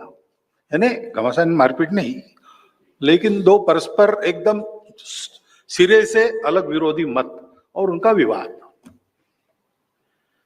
तो सरसंघ चालक हमारे बाला साहब जी थे उस समय, उन्होंने एक सत्र सारा सुना और फिर उन्होंने कहा कि देखो, 1000 वर्षों से इस जातिगत भेद का दंश जिन्होंने झेला है, उनके परिवार में अपना जन्म हुआ है, ऐसी कल्पना करके सोचो और अगले सत्र में बोलो। अगले सत्र में आरक्षण के समर्थन का प्रस्ताव सर्वसहमति से पारित हो गया। ये संवेदना का प्रश्न है, इसमें जमा खर्च, किसको कितना लाभ, तर्क करेंगे आप, तर्क से इसका हल नहीं है। अन्याय हुआ, परिमार्जन होना चाहिए, ये भी एक तर्क है। अन्याय जिन्होंने किया वो तो चले गए, आज तो हम इसको मानते नहीं, हमको क्यों तकलीफ, अब ये भी एक तर्क है। दोनों तर्कों में दम है। इसका क्या, इसका हल ये नहीं है। दीनदयाल जी उपाध्याय ने बताया कि भाई खड्डे में कोई गिरा है और उसको ऊपर निकालना है, तो जो खड्डे में गिरा है वो हाथ ऊपर करेगा, अपने पंजों पर खड़ा रह के ऊंचा होने का प्रयास करेगा, और ऊपर जो है वो नीचे झुक के उसको हाथ देगा, तभी होगा। इसकी आवश्यकता है। ये जो बाहर से वाद विवाद चलते सारे इन विषयों के बारे में, उसमें तर्क चलता है। लेकिन मैं कहता हूं, मैं सार्वजनिक रूप से कहता हूं, युवकों से बात करते हुए करता हूं कि भाई अगर 1000 वर्ष हमारे लोगों ने ये झेला है, तो हमारे लोग हैं, उनको ऊपर लाने के लिए अगर 200 वर्ष हमने झेला तो क्या फर्क पड़ेगा? अपने लोगों के लिए कुछ छोड़ना होता है भाई, यही धर्म है ना। परसों धर्म की इसमें उदाहरण दिया मैंने, शिबी राणा ने अपना मांस काट के दिया, तो हम कुछ छोड़ेंगे तब हमारे सब लोगों को मिलेगा, तो इसलिए करो, कुछ बात नहीं, होगा थोड़ा नुकसान। ये जब तक भावना नहीं आती तब इस बात को समझ नहीं सकते। संविधान सम्मत जितना आरक्षण है उसको संघ का पहले से समर्थन है, सदा रहेगा। और जब तक उस आरक्षण के लाभार्थियों को लिए लगता नहीं कि इसकी आवश्यकता नहीं भाई है, वो समाज भेद समाप्त हो गया, अब हम अपने बलबूते खड़े रहेंगे, ये दूसरे किसी को दो, ऐसा जब तक उनको लगता नहीं, हम उसके समर्थन में रहेंगे। ये मैं कई बार बोल चुका हूं, ये संघ की भूमिका पहले से है। अब भेद समाप्त हुआ कब लगेगा? तो ये जो घटना है जिसका उल्लेख है प्रश्न में, अत्याचारों की, ये बंद होगी। ये अभी भी चलती है और चलती है। वहां संघ के स्वयंसेवक उसका पुरजोर विरोध करने के लिए खड़े हो जाते हैं। उन सब का विचार है कि ऐसी बातों में हमको जाना चाहिए, देखना चाहिए, सत्य और न्याय के पक्ष में खड़ा होना चाहिए। लेकिन सब जगह उनकी ताकत नहीं है। पूरे संघ की ताकत ठीक है, लेकिन मेरे गांव में संघ का क्या प्रभाव है, ये अलग अलग है। और जहां ताकत है वहां खड़े रहने के बाद भी वो खड़े रहे, ऐसा आता नहीं, ये भी हो सकता है। या कहीं पर वास्तव में वो नहीं आए हो, तो ये उनकी कमी है, ये उनकी त्रुटि है, वो हमको सीधी ठीक करनी पड़ेगी। लेकिन मन तो हमारा यही है कि ऐसा जहां जहां होता है वहां स्वयंसेवक जाए, समाज में इसके कारण आपस में झगड़े होने न दे, सत्य और न्याय के पक्ष में खड़े होकर न्याय दिलवाए। ये सब स्वयंसेवकों ने करना अपेक्षित है। विभिन्न कारणों से नहीं होता है, बिना कारण नहीं होता है, तो हमारी कमी है। स्थानीय संघ कार्यकर्ताओं के ध्यान में आप ला दीजिए, उसका इलाज होगा। जो ऐसे दुर्बल वर्ग है उनके आरक्षण के लिए प्रयास हम करेंगे, लेकिन करते तो एक बात होती है, लोग कहते कि बीजेपी की वोट बैंक बढ़ाने के लिए संघ कर रहा है, तो ये भी होना नहीं चाहिए। उसके कारण दोनों ओर गलतफहमियां होती है, विषय बाजू रह जाता है। तो हम ज्यादा उचित ये समझते हैं कि समाज में अपने वर्ग की उन्नति के लिए उस वर्ग की लीडरशिप खड़ी हो, वो प्रामाणिकता से, निस्वार्थ बुद्धि से हम एक वर्ग के नेता है लेकिन हम पूरे समाज के अंग है, ये मानकर करें। ऐसा नेतृत्व खड़ा हो, इस दिशा में हमारे प्रयास चलते रहेंगे। उससे इसका हल होगा और इसमें जो न्याय और सत्य का पक्ष है उसके साथ संघ नीतिगत रूप से सदैव खड़ा रहेगा। बाकी ग्रंथों में ये रेफरेंस अगर है तो हम उनको नहीं मानते। हमको ऐसे हो सकता है, लेकिन हमारे सब धर्माचार्यों ने 1972 में उडुपी में एकत्र जाकर ये कह दिया है कि हिंदू शास्त्रों में छुआछूत, ऊंच नीच, अछूताई यानी अस्पृश्यता, इसका कोई स्थान नहीं है। तो ऐसा रेफरेंस कहीं मिल भी जाए तो भी उसका अर्थ कुछ गलत लगा होगा ऐसा मानना, उन ग्रंथों को छेड़ना नहीं, क्योंकि पूरे हिंदुओं के इतिहास में ग्रंथ तो बहुत है मनुस्मृति सहित, उसके अनुसार हिंदू ने व्यवहार किया है ऐसा कम है। हमारे यहां दो प्रमाण है, एक शास्त्र है, दूसरा लोक है। और शास्त्रार्थ रूढ़िर बली ऐसी ऐसा है, यानी लोक जो चाहता है वो होता है। पुस्तक में जो है, ग्रंथों में जो है, हम वैसे नहीं चलते और इसलिए हमारे यहां एक ग्रंथ नहीं है और ग्रंथों के अर्थ अलग अलग किए हैं लोगों ने अपनी अपनी सुविधा के अनुसार। तो पूरे इतिहास में मनुस्मृति के अनुसार देश चला, पूरा देश कभी नहीं चला। मेजॉरिटी देश अपने अपने सुविधा के अनुसार चला। ये जो मैंने कहा श्रम प्रतिष्ठा, उसके क्षरण के कारण उच्च नीच की भावना, पहले स्वच्छता की भावना, अस्वच्छता की भावना, अस्वच्छता को अपवित्रता बना दिया, अपवित्रता के कारण उच्च नीच हो गया, ये ऐसा विकसित हुआ है। कब से हुआ पता नहीं। तो मूल वहां इलाज करना, सब लोग समाज के अंग है, समाज के सब अंग अपना अपना काम करते हैं, ऊंच नीच कोई नहीं है, सबकी प्रतिष्ठा समान है, सब अपने हैं। ये भाव जगाना वो करना पड़ेगा, संघ वो कर रहा है।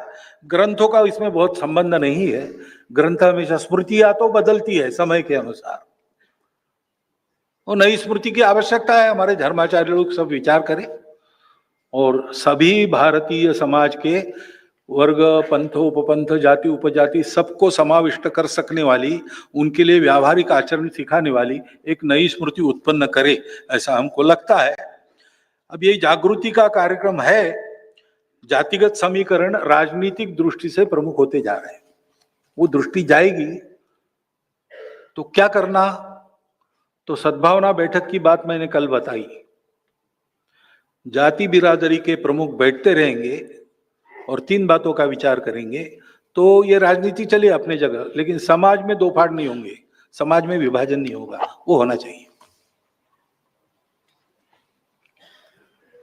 सामाजिक विषयों को लेके कुछ प्रश्न आए हैं, प्रश्नकर्ताओं के नाम एक है। मिनट, समय होते जा रहा है, आप बैठने के लिए राजी है कि नहीं? प्रश्न बाकी है, चलो। सामाजिक विषयों के प्रश्नकर्ता के मैं नाम पढ़ता हूं। अविनाश शर्मा जी, लव तोमर जी, रजनीश कुमार जी, सुनील माझी जी, प्रीतम शर्मा जी, डॉक्टर मनमोहन सिंह चौहान जी, विजय सिंघल जी, अमोक कुमार मिश्रा जी, अश्विनी पराशर जी, खेमचंद शर्मा जी, कैलाश कोतुका जी, दिनेश गुप्ता जी, डॉक्टर प्रेम कुमार शुक्ल जी, शैलेंद्र मिश्र डीडी न्यूज, एस राजा रमन जी, सोनम सिंह पत्रकार, नामधारी संघ सेवा समिति से। पंच परिवर्तन को लेके कुछ प्रश्न है, पहले मैं आपके समक्ष रखता हूं। आपने कल पंच परिवर्तन की बात की थी, परिवारों को संस्कार कैसे दिए जा सकते हैं और नागरिक कर्तव्यों का बोध कैसे बढ़ाया जा सकता है, भारतीय समाज का जागरण कैसे किया जा सकता है, सामाजिक परिवर्तन के इस दौर में बुजुर्गों का सम्मान बना रहे, नशे से दूर रहे युवा, वैवाहिक संबंधों के बाहर के मामलों से बचने जैसी चुनौतियों से कैसे निपटा जाए, धार्मिक स्थलों, कुंभ मेले और पर्यटन स्थलों में पर्यावरण और सेवा के प्रति संकल्प का मन कैसे विकसित किया जा सकता है।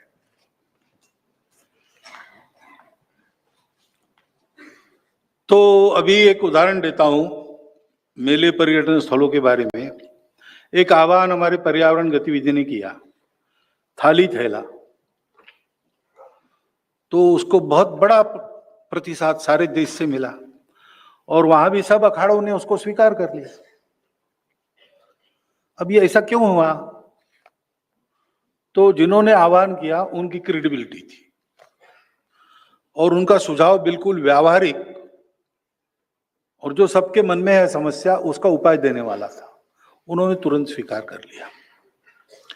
तो हमको ऐसे समाज में विश्वस्त जो है उन लोगों ने ऐसे व्यावहारिक उपाय लेकर अपने अपने स्थान पर जो मेले पर्व त्योहार वगैरह सब होते हैं उसमें हस्तक्षेप करना चाहिए।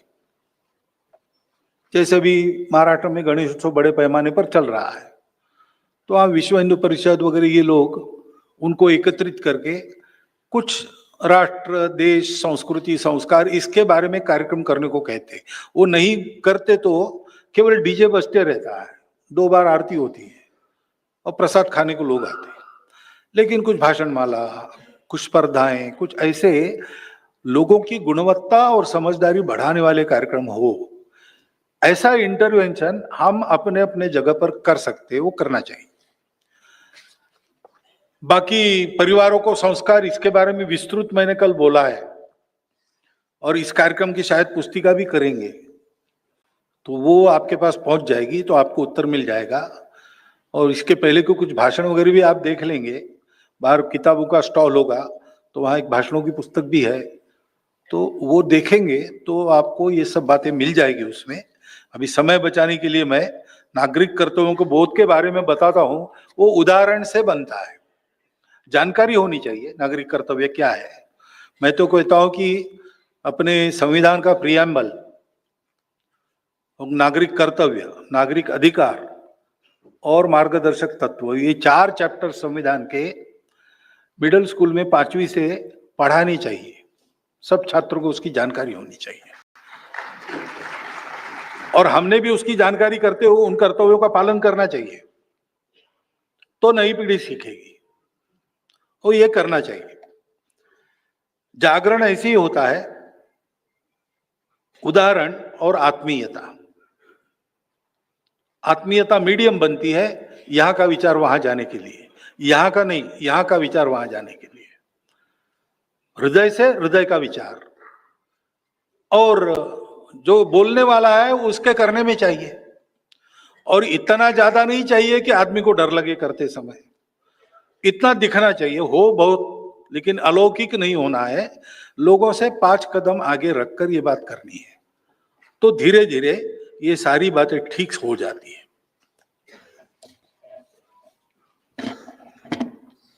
भाषा को लेके कुछ प्रश्न है। क्या नेशनल लैंग्वेज आवश्यक लगती है? बढ़ते भाषा विवाद के समय संघ का क्या मत है?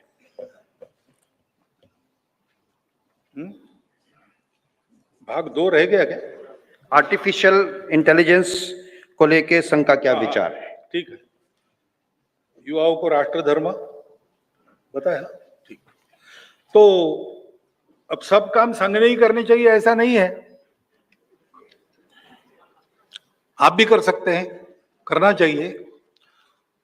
तो वो होता है, संघ भी जानकारी देगा अपने संशोधकों को, क्योंकि वो आर्टिफिशियल इंटेलिजेंस आएगा तो हमको भी उसको कुछ उपयोग में लाना पड़ेगा, तो ये जानकारी हमारे तरफ से भी जाएगी और उसके प्रॉस कॉन्स, उसके एथिक्स, ये सब के साथ आर्टिफिशियल इंटेलिजेंस का उपयोग हमको बताना पड़ेगा। तो वो हम करेंगे, अभी आ रहा है, हम धीरे धीरे जा रहे हैं उस तरफ।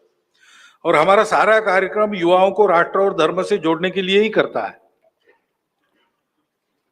वो दिखता नहीं है ऐसा है करके, वो मैदान पर खेल रहे हैं, कुछ परेड वगैरह कर रहे हैं, ऐसा दिखता है, लेकिन हमारे लोगों का जुड़ाव राष्ट्र और धर्म से ही होता है। तो ये 100 साल से हम कर रहे, कृपया प्रश्नकर्ता आए, देखे कैसे क्या होता है, तो उनको और समझ में आएगा।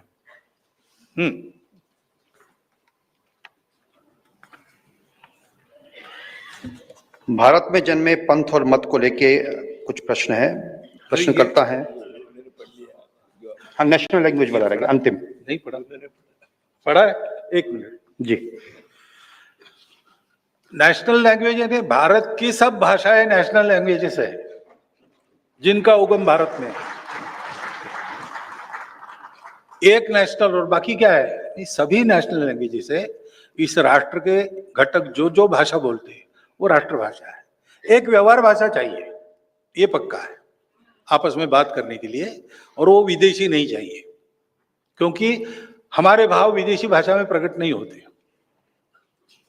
श्री गोपाल तो काउहर्ड ऐसा नहीं होता है। कविताओं का शब्द धर्म के लिए शब्द नहीं है बाकी भाषाओं में, हमारे यहाँ सब भाषाओं में शब्द है। एक भारतीय भाषा व्यवहार भाषा चाहिए, कौन सी हो तय करे सब मिलकर, जो व्यावहारिक निर्णय करे और करे, ऐसा मत है हमारा। भाषाओं में विवाद करने का कोई मतलब नहीं है, शब्द अलग है, भाव एक ही है सर्वत्र। आप तिरुक्कुरल लीजिए, आप तुकाराम महाराज के अभंग लीजिए, आप रामचरितमानस की चौपाइया, कितने ही समान अर्थ के उसमें काव्यांश है, जो छोटी छोटी व्यावहारिक बातों, आचरण का उपदेश सब में समान है, जो आदर्श रखे गए हैं वो सब में समान है। सब भाषाओं में रामायण है, सब भाषाओं में महाभारत है, पठन होता है सर्वत्र। संतों के नीति वचन जो है सब भाषाओं में समान है। सर्वज्ञ लीजिए, तिरुवल्लुवर लीजिए, उत्तर के सब ऐसे लीजिए। तो इसलिए विवाद क्या करना है भाई भाषा में? हम स्वाभाविक रूप से अपनी मातृभाषा अपने को अच्छी आनी चाहिए। हम जिस प्रदेश में रहते हैं उस प्रदेश की भाषा है वो हमको अच्छी बोलचाल करते बननी चाहिए, और एक व्यवहार भाषा जो होगी वो सीखनी चाहिए। फिर आपकी मर्जी है तो और सही सारी भाषाएं सीखो। भाषा सीखने में कोई भाषा और स्पर्श नहीं होती है। दुनिया की सब भाषा आना एक एसेट है, परंतु ये तीन कम से कम होनी चाहिए, और इसलिए इसमें झगड़ा नहीं करना। सब भाषा हमारी है ऐसा व्यवहार करना। चलो अगला जो प्रश्न है वो भारत में जन्मे पंथ और मत के संबंध में है। प्रश्न करता है विजय कुमार जी, पूर्व महानिदेशक, प्रदीप कुमार जी, अशोक कुमार सिंह जी, राजवीर सिंह जी, वर्गीस जॉर्ज, त्रिलोचन सिंह जी XMP, निर्मल Kaur ji retired DG police, Jagendra Pal Singh ji, Jaswinder Kaur ji. प्रश्न है, भारत बुद्ध का देश है इसलिए शांति अपेक्षित है, तो फिर संघ युद्ध हेतु शस्त्र की बात क्यों करता है? संघ समानता में विश्वास क्यों नहीं करता? हिंदू राष्ट्र क्यों कहते हैं, सनातन राष्ट्र क्यों नहीं कहते? संघ अपने विचारों के में समय के साथ बदलाव करता है क्या? यदि हाँ, तो संघ के स्थिर विचार कौन से हैं और किन मुद्दों पर यह लचीलापन दिख सकता है? संघ से जुड़ने के लिए कहां और कैसे संपर्क किया जा सकता है? इसका दूसरा भाग है, पहले पहला भाग कर लेते हैं। तो भारत बुद्ध का देश है, उसमें शांति अपेक्षित है, और हमारे देश में अपेक्षाकृत शांति है और होनी चाहिए। लेकिन बाकी देश बुद्ध के देश नहीं है, तो वो युद्ध की भाषा बोलते हैं, तो शस्त्र होना तो आवश्यक रहता है ना। जैसा मैंने कल कहा, हम व्यायाम कर रहे हैं तो किसी को पीटने के लिए नहीं कर रहे, तो हम अपना शस्त्र बल को बढ़ाते तो किसी को मारने के लिए नहीं बढ़ाते। अगर किसी को मारने के लिए हम शस्त्र सज्ज होते तो अभी तक तो दिख जाता ना, लेकिन बार बार हमने रोक दिया है कैपेसिटी होते हुए भी, क्योंकि हम खून खराबा नहीं चाहते, शांति चाहते। हमारा बुद्ध का देश है, लेकिन सब देश बुद्ध के नहीं है, तो वो युद्ध करेंगे तो कम से कम अपने को बचाने के लिए शस्त्र बल चाहिए ना। तो डेटरेंट वो तो चाहिए ही। संघ की प्रार्थना में हम कहते हैं अजय्यांच विश्वस्य देहीश शक्तिम, यानी हमको इनविंसिबल स्ट्रेंथ दो। हमने ये नहीं बताया है कि दूसरों को जीतने वाली शक्ति दो, हमें कोई जीत ना सके ये वो शक्ति मांगी है। इतना तो आवश्यक रहता है और वो करना चाहिए। संघ समानता में ही विश्वास करता है, विशिष्टता है, विविधता है, उन सबकी मान्यता स्वीकार है, परंतु उसके बावजूद हमारी एक समानता है।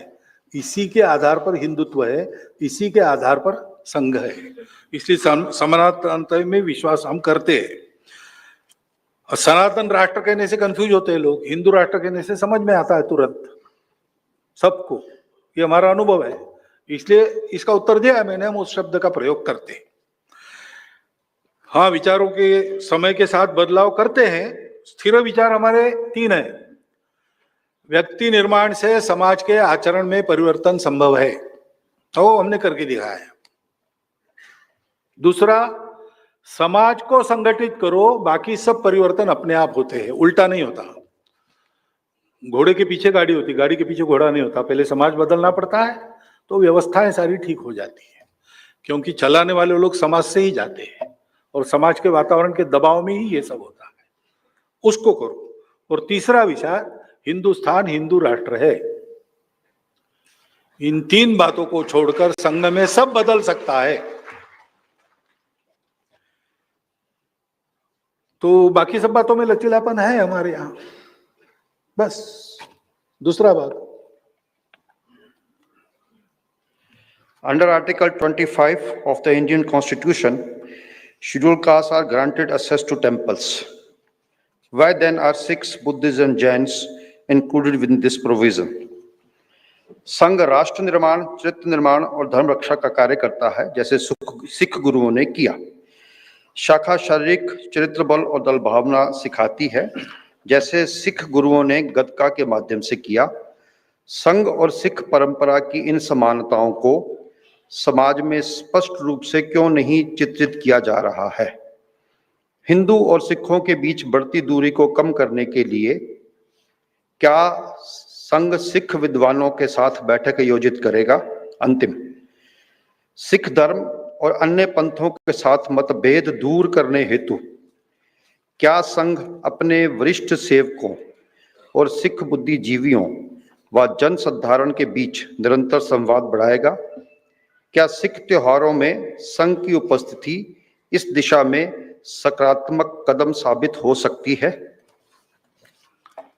तो ये तो हम करेंगे ही, और इसमें एक सुझाव भी है। तो सकारात्मक कदम वो ठीक है, उस पर भी हम जा रहे, ये सब हम कर रहे और बढ़ाएंगे। लेकिन इसके चलते हम कुछ बोलेंगे तो अभी स्थिति ऐसी नहीं है कि उसको ठीक ढंग से लिया जाएगा। यानी वातावरण निर्माण करने वाले ये न हो ऐसा वातावरण बनाए, इसलिए ये हम करेंगे। लेकिन जैसे दूसरा भाग आपने पूछा है, जैसा सिख गुरुओं ने किया वैसा संघ भी कार्य करता है। ये हम बोलने से ज्यादा आप लोग सब देखें और आप बोले तो वो ज्यादा परिणामकारक होगा और ज्यादा जल्दी होगा। बाकी मंदिरों के प्रवेश के बारे में हम तो मंदिरों में सबके प्रवेश के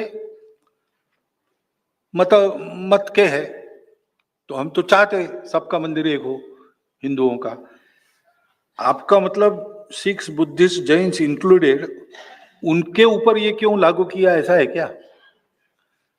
अलग से लागू करने की आवश्यकता नहीं, उसमें कोई भी जा सकता है, ऐसा है? ठीक है, या कुछ नियम है उसमें, यही लोग जा सकेंगे? तो हम, हमारा उसके बारे में कुछ कहना नहीं। ये मामला और पंथ संप्रदाय के नियमों का है, वही लोग इसमें देखे क्या है। लेकिन जो schedule caste are granted access to temples, हम इसके हकदार पहले से।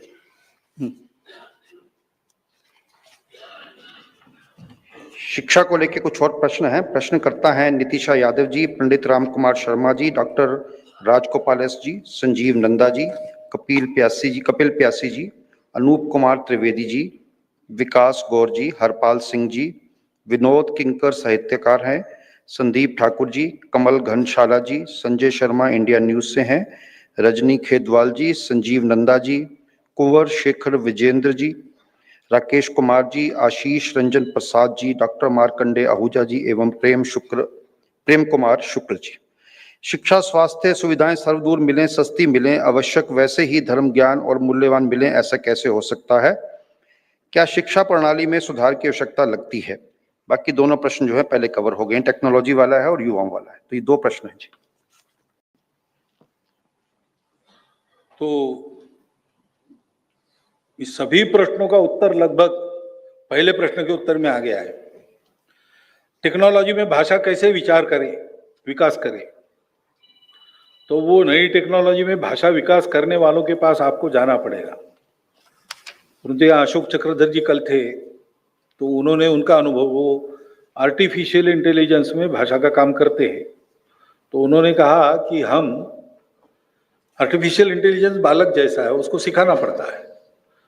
तो मैंने उसको संस्कृत की कारिकाएं वगैरह ये सब सिखाई, व्याकरण के नियम सिखाए, ये सब सिखाया, तो वो अब कविता भी करने लगा। तो अगर यही काम करना है तो नई टेक्नोलॉजी में क्या क्या फीड करना है वो फीड करे, तो हमारे काम उससे बनते जाएंगे। एक केवल मेरे मन में आता है, वो भी अनुभव के आधार पर आप ठीक कर सकते हो, उसका उत्तर भी दे सकते हो। भाषा तो, शब्द तो आ जाएंगे, भाव आएंगे कि नहीं? मैं कहता हूं आप बड़े विद्वान हो, और मैं कहता हूं आप बड़े विद्वान हो, शब्द वही है। तो आर्टिफिशियल इंटेलिजेंस या टेक्नोलॉजी ये भाव उसमें ला सकती है कि नहीं, मुझे पता नहीं है, इसलिए अभी तक मैं उपयोग नहीं करता हूं, बातें ही करता हूं सीधी।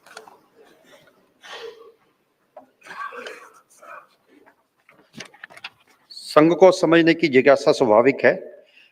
प्रश्न करता है मुजीब मशाल जर्नलिस्ट हैं आप, राकेश जिंसी जी सोशल वर्कर हैं, doctor Shilpa Shankar Rao, Anjali Rai Mehta ji film maker हैं, नरेश कौशल जी, बंटी चौरसिया जी, पुरुषोत्तम दास वर्खिया जी आप सोशल वर्कर हैं, उमाकांत चौधरी जी, शैलजा नैयर जी, अमन जिंदल जी, हरीश चंद्र बर्नवाल जी। 5-6 प्रश्न है, मैं सभी आपके समक्ष रखता हूं। कुछ लोग संघ पर एक मिलिटेंट ऑर्गेनाइजेशन होने का आरोप लगाते हैं। कई बार ऐसा आरोप लगता है कि संघ के संगठन हिंसा करते हैं, आपका क्या विचार है? आजादी के आंदोलन में संघ की क्या भूमिका रही है? संघ के द्वारा समाज के सामाजिक आंदोलन में क्या भागीदारी रही है व अन्य क्या उपलब्धियां रही हैं? How long will it take for your message of unity and inclusiveness to percolate to the grassroots level workers? आर्थिक, सामाजिक व राजनीतिक ढांचे को बदलने की संघ की क्या योजना है? आपके हिसाब से अभी संघ देश के किन किन क्षेत्रों में अपनी पैठ नहीं बना पाया है, उनके लिए क्या करने की आवश्यकता है? तो आरोप लगाते हैं, लगते रहे पहले से, लेकिन ऐसा तो कभी हुआ नहीं है, और झूठे आरोपों के तथ्य भी उजागर हुए। तो ये संघ कभी करता नहीं। कोई भी हिंसा करने वाला ऑर्गेनाइजेशन 75 लाख जगह पहुंच नहीं सकता भारत में, और उसको समर्थन नहीं मिल सकता। ये सीधे समझने की बात है। अगर हम ऐसा होते तो हम ये कार्यक्रम करते, हम कहीं अंडरग्राउंड छिपे होते, वहां से आपके घरों में पत्रक डाल देते। तो ये मूर्खता है। अब ये तो जो चिकना चुपड़ा हो जाता है ना कोई कॉइन बहुत चलने के बाद, वैसा हो गया है। तो आप भी इस झंझट में मत जाइए। जैसा मैं कहता हूं, मनुष्यों को जोड़ने का काम हिंसा के आधार पर नहीं होता, शुद्ध सात्विक प्रेम हमारे कार्य का आधार है, ये ध्यान में रखिएगा। डॉक्टर हेडगेवार स्वयं एक क्रांतिकारी थे, और आजादी के आंदोलन में 2 बार सश्रम कारावास कांग्रेस के आंदोलनों में भाग लेकर उन्होंने भुगता था। उन्होंने एक तरह से विदर्भ में लीड किया था। 1942 में महाराष्ट्र में जो 2 प्रमुख, उस समय बहुत ज्यादा काम इधर उधर हमारा था नहीं, उधर ही ज्यादा था, तो आष्टी और चिमूर, ये 2 प्रकरण 1942 के आंदोलन के बड़े प्रसिद्ध है। उसमें जो लोग बलिदान चढ़ गए उसमें स्वयंसेवक है। जो लोग बाद में पकड़े गए, सश्रम फांसी की सजा हो गई, फिर वो द्वितीय महायुद्ध के बाद एमनेस्टी मिली तो उसमें वो छूट गए। और 11 लोग थे, 7 संघ के स्वयंसेवक है। टुकड़ोजी महाराज के साथ जनजागृति और ये सारा आंदोलन करने का काम स्वयंसेवकों ने किया था। वो हमारे संघ शिक्षा वर्ग में आते थे और रात को भजन बताते थे। तो वो ऐसे भजन थे उनके, पत्थर सारे बम बनेंगे, घास बनेगा भाला वगैरह, ऐसे इस प्रकार के भजन वगैरह, उसके आधार पर ये सारा गठजोड़ हुआ था और ये काम हुआ था। वसंत दादा पाटिल सांगली की जेल से बाहर आए,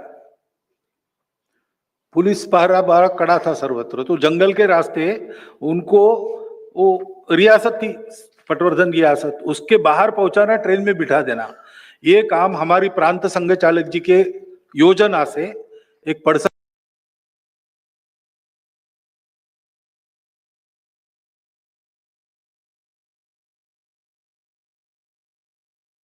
दलगीकर नाम के स्वयंसेवक थे, उनको मैं 4 बार मिला हूं। उन्होंने किया और हमेशा रहेगा, क्योंकि पहले तो संघ के प्रतिज्ञा ने में भी जब तक स्वतंत्रता नहीं मिली थी, हिंदू राष्ट्र स्वतंत्र करने के लिए ऐसे शब्द थे। अब हम स्वतंत्र हो गए तो सर्वांगीण उन्नति के लिए ऐसे शब्द है। तो ये तो स्वयंसेवकों की प्रतिज्ञा थी, जगह जगह स्वयंसेवकों ने भाग लिया है, गए, संगठन के नाते गए नहीं, क्योंकि संगठन को बुलाया नहीं था, किसी को नहीं बुलाया था। कुछ योजना में रही होगी कमी, जो भी हुआ होगा, लेकिन आंदोलनकर्ताओं को पूरी मदद, अंडरग्राउंड काम में पूरा सहाय, ये संघ का काम जहां जहां था उस समय वहां वहां हुआ है बहुत लोगों के पास। और वो स्वतंत्रता संग्राम सैनिक वाले सर्टिफिकेट भी है। उस आंदोलन के नतीजे से निराश होकर ही रज्जू भैया की संघ में आवाजाही बढ़ गई, ऐसा उन्होंने स्वयं बताया था, वो भी उस आंदोलन में थे। तो ये सारा इतिहास आएगा। आप राकेश जी सिन्हा का डॉक्टर हेडगेवार चरित्र पढ़िए, उन्होंने जो लिखा है और नेशनल बुक ट्रस्ट से प्रकाशित हुआ है, उसमें आपको ब्यौरे मिल जाएंगे। हमारी संजीव सान्याल जी का भी एक पुस्तक नया है, सचिंद्र सान्याल जी के वो पोते हैं, उनका एक पुस्तक आया है, उसमें भी ये ब्यौरे आपको मिल जाएंगे। हमारी भी एक पुस्तक है स्वतंत्रता संग्राम, सुरुचि प्रकाशन में आपको दिल्ली में मिल जाएगी, वो देख लीजिए। सामाजिक आंदोलन में हम संघ की एक इच्छा है कि ये समाज के खाते में सारी बातें जाए। तो we never raise our separate flag. We support and we participate in the efforts that are going on. Whatever banner, we don't have any compunction to working with them. अच्छे कामों के लिए जहां जहां कुछ हो रहा है, स्वयं सेवकों को ये खुली छूट है, स्वयंसेवकों से अपेक्षा है कि उन सब अच्छे कामों में लग जाए, उनको पूछना नहीं पड़ता और वो लगते हैं। अनेक ऐसे अच्छे आंदोलनों में अनेक स्वयंसेवक मिलते हैं। तो समाज के इस प्रयास को बढ़ाना, उपलब्धि संघ की एक ऐसी है कि ये सब प्रामाणिकता से, निस्वार्थ बुद्धि से कर सकने वाले, ऐसा करके लोगों का विश्वास जीतने वाले कार्यकर्ता संघ ने तैयार की है। ये मुख्य बात है। बाकी सारी उपलब्धि उन संगठनों की है जहां उन्होंने काम किया है। तो संघ की उपलब्धि एक ही है कि करने वाला आदमी हमने तैयार किया है और करेंगे।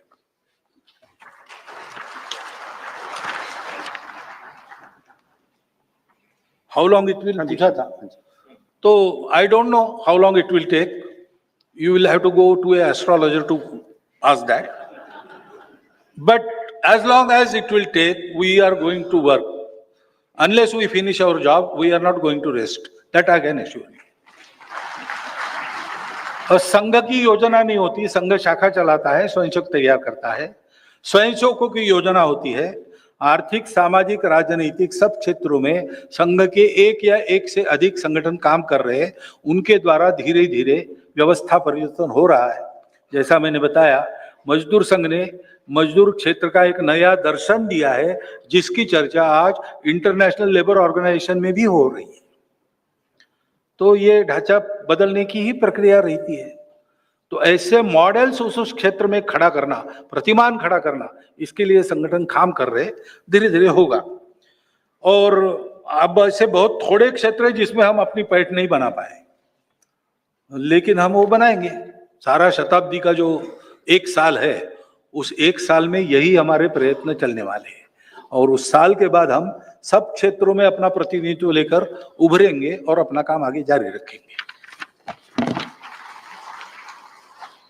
संघ जिज्ञासा की श्रृंखला में कुछ नाम मैंने आपके समक्ष पढ़े, कुछ और पढ़ देता हूं।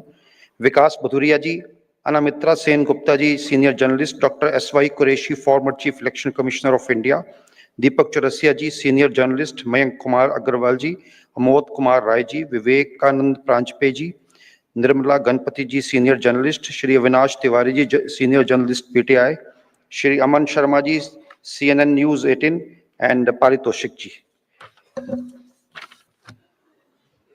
अगला प्रश्न है, शताब्दी दीर्घ यात्रा में कभी किसी गृहस्थ स्वयंसेवक को महासचिव या सरसंघचालक नहीं बनाया गया। नए क्षितिज का संकेत देते हुए क्या हमें ये कल्पना करनी चाहिए कि भविष्य में कोई गृहस्थ स्वयंसेवक महासचिव की कुर्सी से व्याख्यान देगा। इसी के साथ जुड़ता हुआ प्रश्न है, should Indian leaders retire at 75 and why?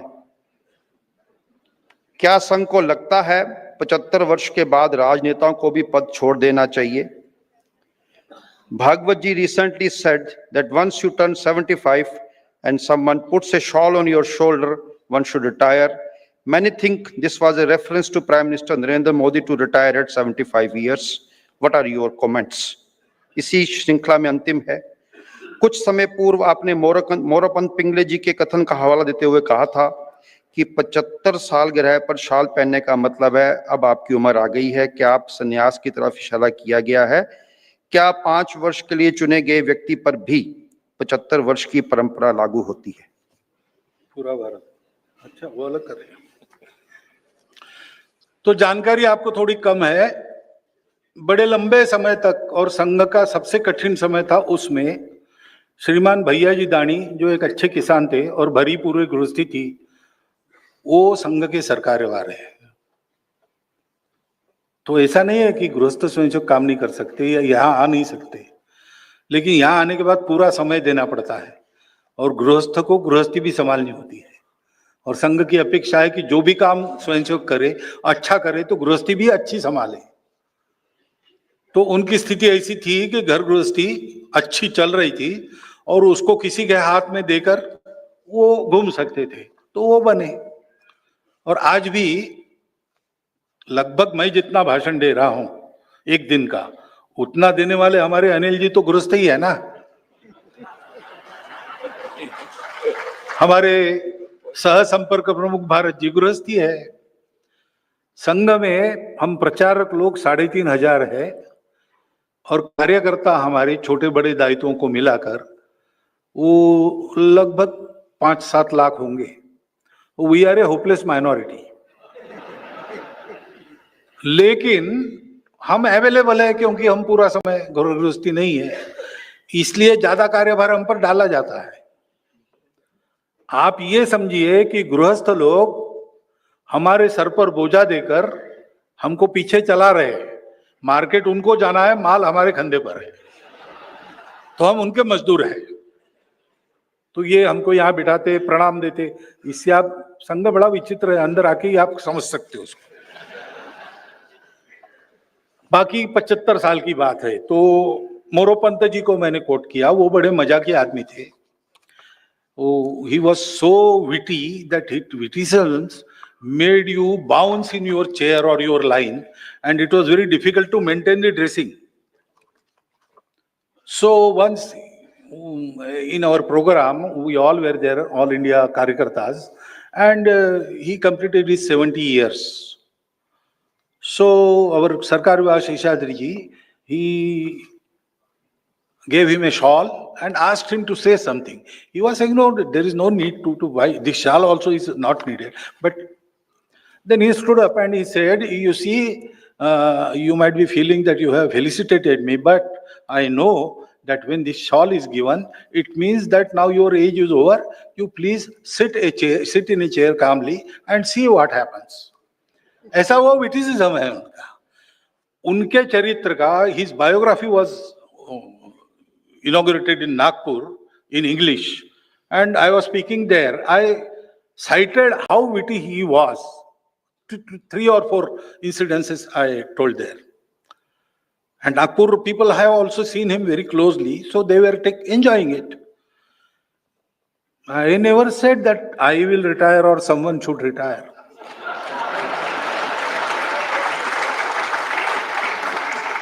In Sangha, we Swayamsevaks, we are given a job, whether we want it or not. So if I am 80 years old and Sangha will tell me, go run a shaka, I will have to go. I cannot say I have completed 75 years, I want to enjoy the retirement benefits. No, there is no benefit in Sangha. And even if I am 35, Sangha may say, you sit in the office. We do whatever Sangha tells us. We don't say, I will do this I want this, I want that. No, that is not allowed. And we are not there for it because we don't want to accomplish anything. So whatever they say, I am Sarsanga Chalak. But do you think I am the only one who can be Sarsanga Chalaks? There are at least 10 people here. They are sitting in this hall. Any time they can take this mantle and carry on. But they are very busy and their contribution is valuable. They cannot be spared. I was the one who can be spared. So, this is not for retirement of anybody or myself. We are ready to retire any time in the life and we are ready to work as long as Sangha wants us to work. That is the thing.